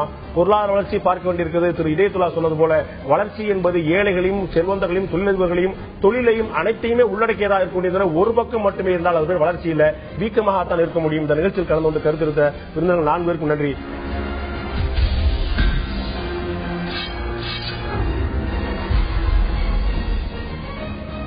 ஆயுத எழுத்து நீட்சிக்கு உங்கள் அனைவரும் அன்போடு வரவேற்கும் நண்பர்களே. கவிஞர் தாமரை அனைவருக்கும் அறிந்த ஒரு பெண்மணி. 500க்கும் மேற்பட்ட பாடல்களை தமிழ் திரையுலகில் வடித்துக் கொண்டிருப்பவர். அவரே சொன்னது போல ஆங்கில கலப்பில்லாமல் அழகான தமிழ் பேசக்கூடிய, அழகான தமிழில் பாடல் எழுதக்கூடிய ஒரு கவிஞர். அவருடைய கணவர் திரு தியாகு, தோழர் தியாகு என்று அறியப்பட்டவர். அனைவருக்கும் தெரிந்த ஒரு தமிழ் தேசியவாதி, தமிழ் தேசிய பிரச்சனைகளுக்காக தொடர்ந்து களமிறங்கி போராடக்கூடியவர். இவர்கள் இருவரும் தம்பதியாக இருந்த நிலைமையில அவர்களுக்குள் ஒரு மனத்தாங்கல் ஏற்பட்டு, பிரிவு ஏற்பட்டு இன்று அது பொது வெளியில் வந்திருக்கிறது. இந்த பொதுவில் வந்ததற்கான காரணம் என்ன? தனது கணவர் தியாகுடைய செயல்பாடுகள் சரியில்லை, வீட்டை விட்டு வெளியேறிவிட்டார், அவர் திரும்ப வர வேண்டும், நாங்கள் நீதிமன்றத்தை நாட தயாராக இல்லை, இந்த சமூக நீதியைத்தான் இந்த வீட்டு வாசல் வைத்துதான் பஞ்சாயத்து செய்யப்பட தயாராக இருக்கிறோம், எந்த விதமான விசாரணைக்கும் நான் தயார் என்று திருமதி தாமரை கேள்வி எழுப்பியிருக்கிறார். கடுமையான சவால் விட்டிருக்கிறார். பொது வெளியில் இருக்கக்கூடிய தமிழ் தேசிய தலைவர்களுக்கு கடிதம் எழுதியிருக்கிறார். தோழர் தியாகுடைய அலுவலகம் முன்பு தனது மகனோடு சேர்ந்து ஆர்ப்பாட்டம் நடத்தி கொண்டிருக்கிறார். இன்று இதை பற்றி தான் அவரிடம் கேட்க இருக்கிறோம். இது ஆயுதத்து நீட்சியில் தாமரையிடம் பேச இருக்கிறோம். இது ஒரு தனிப்பட்ட குடும்ப விவகாரம். இதை நம்ம ஆயுதத்து நீட்சியில் விவாதிக்கலாமா என்ற ஒரு கேள்வி நமக்கே எழ, நாம் எழுப்பிய கேள்வி, நாம் அடைந்த சமரசம் என்னவென்றால், இது ஒரு குடும்ப விவகாரமாக மட்டுமில்லாமல் தமிழ் தேசியம் கேள்வி எழுப்பப்பட்டிருக்கிறது. இது திட்டமிட்டு தமிழ் தேசியம் என்ற பெயரில் ஒரு மோசடி நடந்திருக்கிறது என்று ஒரு குற்றச்சாட்டை பகிரமாக முன்வைத்திருக்கிறார் தாமரை. அதுபோக இது பொதுவெளியில் அவரே கடிதம் எழுதி அனைத்து சமூக முக்கிய பிரபலங்களுக்கும், அனைத்து சமூக தலைவர்களுக்கும், தமிழ் தேசிய தலைவருக்கும் அழைப்பு கொடுத்திருக்கிறார். நாம் இப்போது தாமரையிடம் கேட்கலாம். வணக்கம் தாமரை. வணக்கங்க. மிக வேதையான ஒரு சந்தர்ப்பத்தில் உங்களை சந்திக்கிறேன். இதுல இன்னைக்கு இப்படி ஒரு பிரச்சனை வெளிவந்ததற்கான காரணம், கணவன் மனைவியாக இருக்கக்கூடிய உங்கள் இருவருக்கு இடையில் ஏற்படக்கூடிய பிரச்சனையை எந்த விதத்தில் நீங்கள் தமிழ் தேசியத்தோடு தொடர்படுத்துகிறீர்கள் தாமரை? நான் இது ஒரு கணவன் மனைவி பிரச்சனையாக பார்க்கத்தான் விரும்புறேன். கணவன் மனைவி பிரச்சனைனா வீட்டுக்குள்ளேயே தீர்த்து கொண்டிருக்கலாமே, வீட்டுக்குள்ள இருந்திருக்கணும். நான் இப்ப கூட வெளியில வந்திருக்க மாட்டேன். அவர் வீட்டை விட்டு ஓடி போய் விஷயத்தை வெளியில கொண்டு வந்துட்டாரு. ஒன்று. ரெண்டாவது, அவர் ஒரு தமிழ் தேசியவாதி, தமிழ் தேசிய அரசியல் நடத்துறாரு. நானும் தமிழ் தேசியவாதி தான். அப்புறம் நம்ம அந்த தமிழ் தேசியம்னா என்ன அப்படிங்கிற வரையறைக்குள்ள இப்ப போக வேண்டாம்னு நினைக்கிறேன். அது எல்லாருக்கும் தெரிஞ்சுதான் இருக்கும்னு நினைக்கிறேன். அப்படியாக இருக்கும்போது இவரு வீட்டை விட்டு வெளியேறுவதற்கு, வீட்டுல இருக்கும் வரை என்னோட பேசுனதே கிடையாது. நான் இன்றைக்கு வரைக்கும் கேட்டுக்கொண்டிருக்கேன், உங்களுக்கு என்ன பிரச்சனை, முதல்ல ஒரு 10 ஆண்டுகள் கேட்கிறீங்க. பகிரங்கமா கடிதத்தில் குறிப்பிட்டிருக்கீங்க, கடந்த 4 ஆண்டுகளாகவே உங்களுக்கு ஒரு சுமூகமான உறவு இல்லை என்று. 4 ஆண்டுகளாக சுமூகமான உறவு இல்லை என்று தெரிய இருக்கும்போது தெரிய வேண்டாமா இந்த உறவு நீடிக்காது என்று? நீங்க கேக்குறது எனக்கு வேடிக்கையா இருக்குங்க. ஒரு கணவன் மனைவி 4 ஆண்டுகளாக உறவு சுமூகமாக இல்லை அப்படின்னு சொல்லும் போது நீங்க 2 பேரையும் சமப்படுத்துறீங்க. அவர் வீட்டுக்குள்ள இருக்கும்போது ஒரு கடிதம் தான் எழுத முடியும், அவர்கிட்ட பேசவே முடியாது. உங்ககிட்ட வெளியில எல்லாம் எந்த தொலைக்காட்சியில பார்த்தாலும் விவாதம் மணிக்கணக்கில் பேசுறாரு இல்லீங்களா, என்கிட்ட பேசவே மாட்டாரு. எந்த பொருள் பற்றியும் எதை பற்றியும் பேசவே மாட்டாரு. கண்ணை பார்த்து பேச மாட்டாரு, சுவற்றை பார்த்து தான் பேசுவாரு. என்ன பிரச்சனைன்னு அவரோட வாதிக்கவும் முடியாது, அதுக்கு பதிலும் சொல்ல மாட்டாரு. கருங்கல்ல முட்டிக்கிற மாதிரி நான் மட்டும் தான் பேசிக்கிட்டு இருக்கணும். அப்ப என்ன பிரச்சனைன்னு எனக்கு இது வரைக்கும் தெரியாது. இல்ல உங்க அப்படி 4 ஆண்டுகளாக உங்கள்ட்ட பேசவே இல்லை, 4 ஆண்டுகளாக கடித போக்குவரத்து மட்டும் தான் உங்களுக்கு ஒரே வீட்டுல இருந்துச்சு அப்படின்னா, உங்கள் இருவர் மீதும் அக்கறை கொண்ட தமிழ் தேசிய தலைவர்கள் நிறைய பேர் இருக்கிறாங்க. இல்ல உங்கள் இருவர் மீதும் அக்கறை கொண்ட தமிழ் தேசிய தலைவர் இருக்காங்க. அவங்கள்ட்ட நீங்க நேரடியாவோ தொலைபேசியோ பேசிருக்கலாமே. பேசவில்லைன்னு சொல்லல, நான் 4 ஆண்டுகளாக பேசவில்லைன்னு நான் சொல்லல. 4 ஆண்டுகளாகத்தான் இந்த பிரச்சனை வெளியில் வர ஆரம்பிச்சது. எனக்கும் சில ஒரு விழிப்புணர்வு. அது வரைக்கும் நான் கண்ணை மூடிக்கிட்டு இருந்தேன். நான் எந்த கேள்வியுமே கேட்காமல் எல்லாம் சொல்றதெல்லாம் செய்துகிட்டு என்ன சொன்னாலும் தலையாட்டிக்கிட்டு இருந்த வரைக்கும் அவருக்கும் ஒண்ணுமே பிரச்சனையே இல்லை. ஆனால் இவர் தமிழ் தேசிய இயக்கம் என்ற பெயர்ல என்ன செய்யறாரு, தாய் தமிழ் பள்ளிங்கிற பெயர்ல என்ன செய்யறாரு, அங்க என்ன நடக்குது, வெளியில போய் என்ன செய்யறாருங்கிற அந்த செய்திகள் எல்லாம் எனக்கு தெரிய ஆரம்பித்த பிறகு நான் கேள்வி கேட்க ஆரம்பிக்கிறேன் பாருங்க, அங்கதான் பிரச்சனை வருது. அதனால பிரச்சனையை நீங்க இப்ப எங்க 2 பேரும் சமப்படுத்துறீங்க, அதையே நான் ஏற்றுக்கலாம். 2 பேருக்கும் பிரச்சனை, உங்க 2 பேருக்கும் பிரச்சனைன்னு சொல்றது நான் ஏற்றுக்கொள்ள மாட்டேன். ஏன்னா பாதிக்கப்பட்டவள் நானும், பாதிச்சவர் அவரு. இந்த இடத்துல உங்களுடைய தரப்பா இருக்கு, இது உங்களுடைய தரப்பா இருக்கு. இந்த இடத்துல திரு தியாகு இல்லாதனால நம்ம அப்படி பொதுமைப்படுத்த முடியாது. உங்கள்கிட்ட என்ன கேட்க முடியுமோ அதானே கேட்க முடியும். சரி, பொதுமைப்படுத்த முடியாது இல்லையா? அப்ப நான் என்ன சொல்றேன், அதுதான் ஒரு விசாரணை குழு அமைங்கன்னு சொல்றேன். குழு அமைங்க. இது வரைக்கும் என்கிட்ட அவர் பேசினதே கிடையாது. நான் யாரையாவது பேசுறதுக்கு அழைச்சாலும் அவங்க கிட்டையும் பேச மாட்டேன். இது வரைக்கும் அவர் வாய் திறந்து யாரையாவது கூப்பிட்டு பாருங்க எங்க 2 பேருக்கும் இதுதான் பிரச்சனை, எங்களுக்கு கொஞ்சம் தீர்த்து வைங்க அப்படின்னு அவர் சொன்னதே கிடையாது. ஒரு கட்டம் வரைக்கும் நான் பார்த்துட்டு நீங்க என்கிட்ட பேச மாட்டேங்கிறீங்க அப்படின்னு ஒரு கடிதம் எழுத வேண்டிய மோசமான சூழல் ஆகிப்போச்சு. வீட்டுக்குள்ள இருந்துகிட்டே கடிதம் எழுத வேண்டிய மோசமான சூழல் வந்த பிறகுதான் அதுல எல்லாம் சிலதெல்லாம் பதிவு பண்ணும்போது எனக்கு இவருடைய மாறுபாடுகள் மற்றது எல்லாமே தெரியுது. அப்ப நம்ம 2 பேரும் பேசினாலும் ஒரு தீர்வும் வர மாட்டேங்குது. அப்ப நம்ம ஒரு மருத்துவத்தை போவோம், ஒரு மனநல மருத்துவத்தை போவோம் அப்படின்னு அதுக்கு ஒரு 4 ஆண்டுகள் போராடுனேன் நான். கூட்டிட்டு போறதுக்கு அவரை வச்சு பேசுவோம் அப்படின்னு மருத்துவத்தை வரமாட்டாரு. தேவையில்லை, நான் வரல, உனக்கு தான் பிரச்சனை, எனக்கு என்ன பிரச்சனை, சரி உங்களுக்கு இல்ல எனக்கு தான் பிரச்சனைன்னு வச்சுக்குவோம். ஒரு என்னன்னு எனக்கு சொல்லவே மாட்டேங்கிறீங்க, பேசினா தானே அப்படின்னு அந்த பேச்சுக்குள்ளேயே விட மாட்டாருங்க. அப்பதான் எனக்கு ரொம்ப சந்தேகம் வர ஆரம்பிச்சது, ஏன் இவர் பேசவே விட மாட்டேங்கிறாரு அப்படின்னு. நான் எல்லா முயற்சியும் நான் எடுத்து பார்த்துட்டேன், பஞ்சாயத்துக்கு ஆட்களை கூப்பிட்டுட்டேன், யாரோடும் அவர் இது வரைக்கும் யாரையாவது கூப்பிட்டு நீங்க வந்து ஒரு சராசரிக்கும் குறைவான ஏதோ ஒரு கிராமத்திலிருந்து வந்த ஒரு ஏழை அபலை பெண் கிடையாது. நீங்கள் ஒரு அறிவார்ந்த பெண்மணி, தமிழ் திரையுலகத்தில் இருக்கிறீங்க, பொதுவெளியில இருக்கிறீங்க, பொதுவெளியில் வெளியில வந்து பேசக்கூடிய போராடக்கூடிய ஒரு பெண்மணியா இருக்கிறீங்க. நீங்க 4 ஆண்டுகளாகவே ஒத்து போகலைங்கிற ஒரு வார்த்தையை பிரயோகிச்சுட்டு 4 ஆண்டுகளாகவே எதுக்கு ஒத்து போகுதுன்னு எனக்கு தெரியலங்க அப்படின்னு சொன்னா யாரா நம்புவாங்களா? நான் ஒண்ணு சொல்றேன், 4 ஆண்டுகளாக ஒத்து போகவில்லைன்னு நான் சொல்லலைங்க, அவரு சொல்றாருங்க. நான் 4 ஆண்டுகளாகவும் உங்களுக்கு என்னதான் பிரச்சனைன்னு கேட்கிறேன். முதல்ல உங்களுக்கு என்ன பிரச்சனைன்னு கேட்டுட்டு இருந்தேன், அப்புறம் உங்களுக்கு என்னதான் பிரச்சனைன்னு கேட்க ஆரம்பிச்சேன். அப்புறம் என்ன பிரச்சனைன்னு கண்டுபிடிக்கலான்னு சொல்லி யாரையாவது கூப்பிடலான்னு ஒரு 2 பேரை நான் பஞ்சாயத்து கூப்பிடுறேன். எங்கேயுமே தெரியவே இல்லை.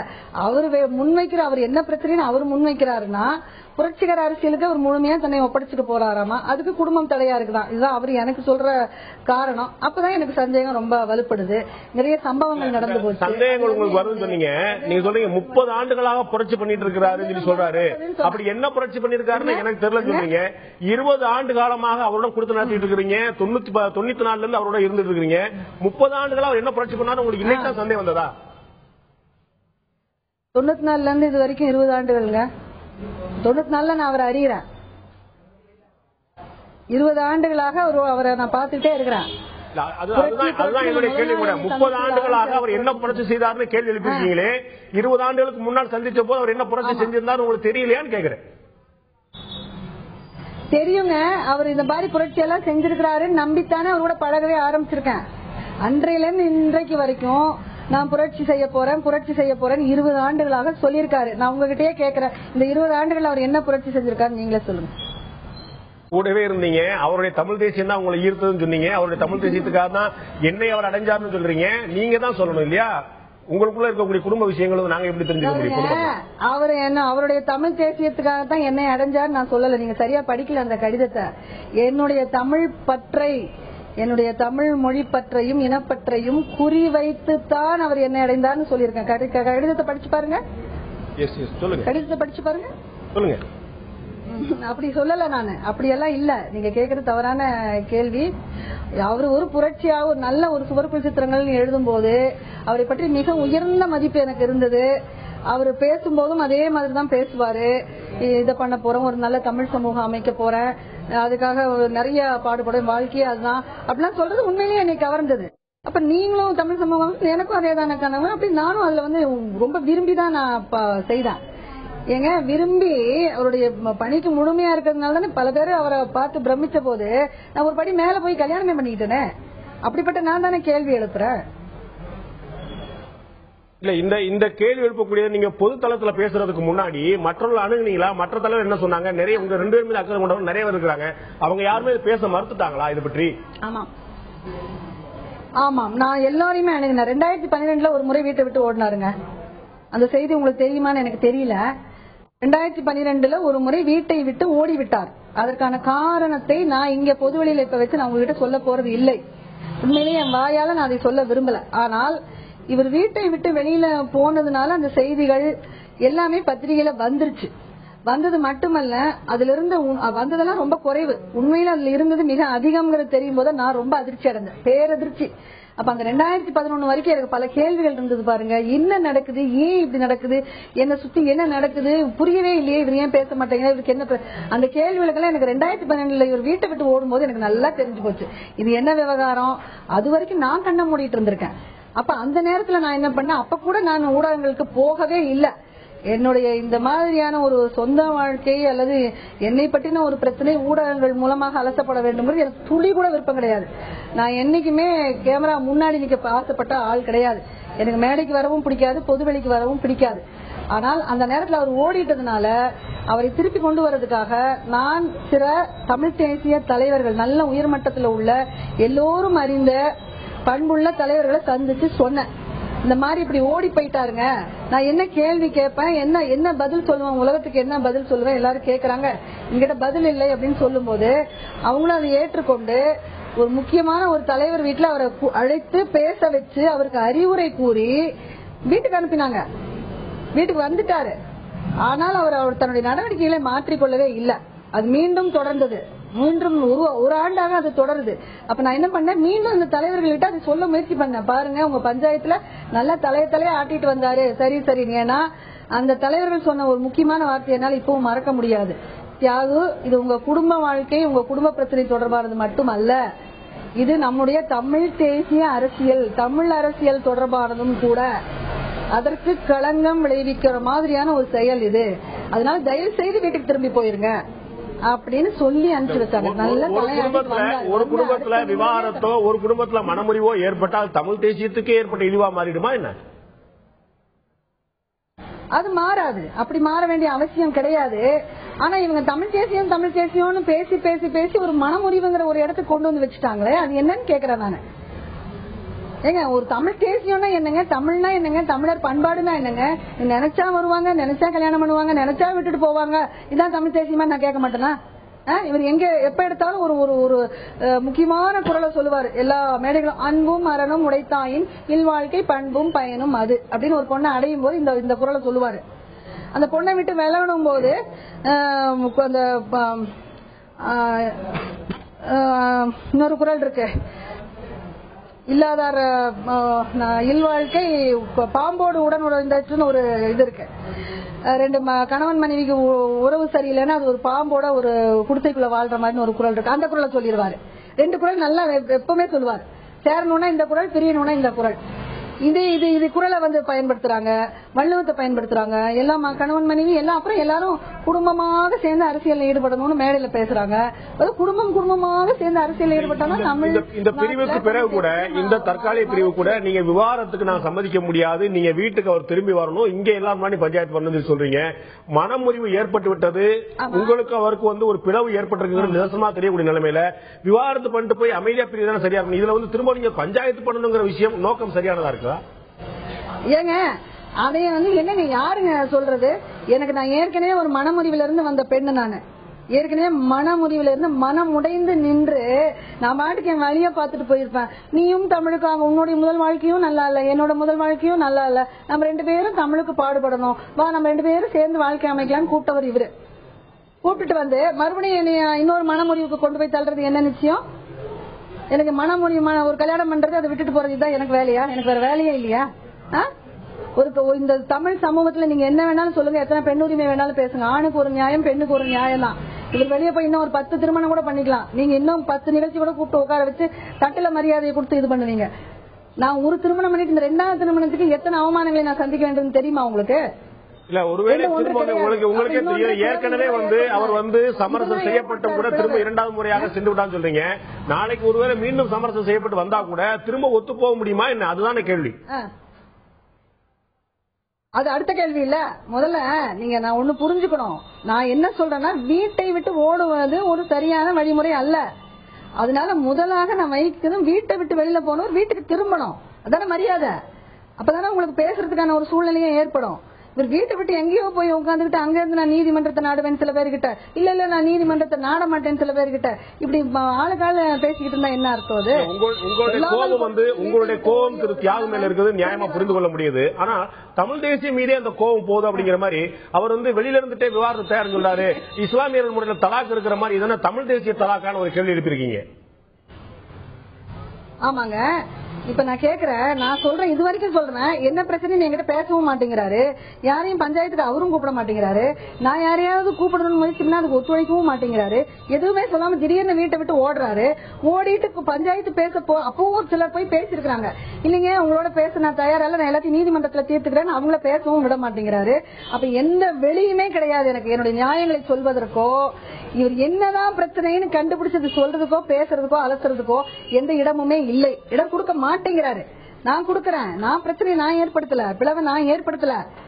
பிளவை இவர் ஏற்படுத்துறாரு, பிரச்சனையை இவர் இறுதியான கேள்வி தாமரை, இறுதியான கேள்வி. உங்களுக்கு 1000 பிரச்சனைகள் இருக்கலாம், உங்களுக்கு திரு தியாகு மீது 1000 குற்றச்சாட்டுகள் இருக்கலாம், தியாகுக்கு உங்கள் மீது 1000 அதிருப்திகள் இருக்கலாம். உங்களுக்கு பின்னால் ஒரு பிஞ்சு இருக்கிற சமர் என்ற பெயரோடு அந்த பாலகனை நினைத்து பார்த்தீங்களா? 2 பேருக்கும் ஏற்பட்டிருக்கக்கூடிய மனமுறிவுல, 2 பேருக்கு ஏற்பட்டுள்ள பிரச்சனையில அந்த சின்ன பிஞ்சோடைய மனதில் எவ்வளவு காயங்கள், எவ்வளவு நஞ்சு விதைக்கப்படும் என்று யோசித்தீர்களா? நான் யோசிச்சிருக்கேங்க. ஒரு தாய் நானு, எனக்கு நல்ல யோசனை அதெல்லாம் நான் யோசிச்சிருக்கிறதுனால தான் அந்த குழந்தை இரவும் பகலா நான் காப்பாத்திட்டு இருக்கேன். இந்த விட்டுட்டு அவர் ஓடுறாரு பாருங்க, அந்த அன்றைக்கு அந்த குழந்தைக்கு கடுமையான காய்ச்சல். இவர் எல்லாம் வீட்டை சுருட்டிட்டு நவம்பர் 23ஆம் தேதி போகும்போது கடுமையான காய்ச்சல் இருக்கான். 10 நாள் கண் திறக்கல குழந்தை. இவருக்கு நல்லா தெரியும். அந்த நேரத்துல நான் என்னை அறிந்தால் பட பாடல்கள் எழுதிக்கிட்டு இருக்கிற இறுதி நேரம், ஓடுறேன் வர்றேன், 2 மணி 3 மணி மீண்டும் 6 மணிக்கு ஓடுறேன். எனக்கு நேரமே கிடையாது. இந்த நேரத்தை தேர்ந்தெடுக்கிறார் அவரு. என்னை அறிந்தால் பாடல்களை விட்டுட்டு நான் வரமாட்டேன், குழந்தை காய்ச்சல கிடக்கிற அவனை விட்டு வந்துட்டு இவரை தேட மாட்டேங்கிற அந்த முடிவெடுத்து அவர் ஓடுறாரு. நீங்க இந்த கேள்வியை அந்த தந்தையை நோக்கி கேளுங்க.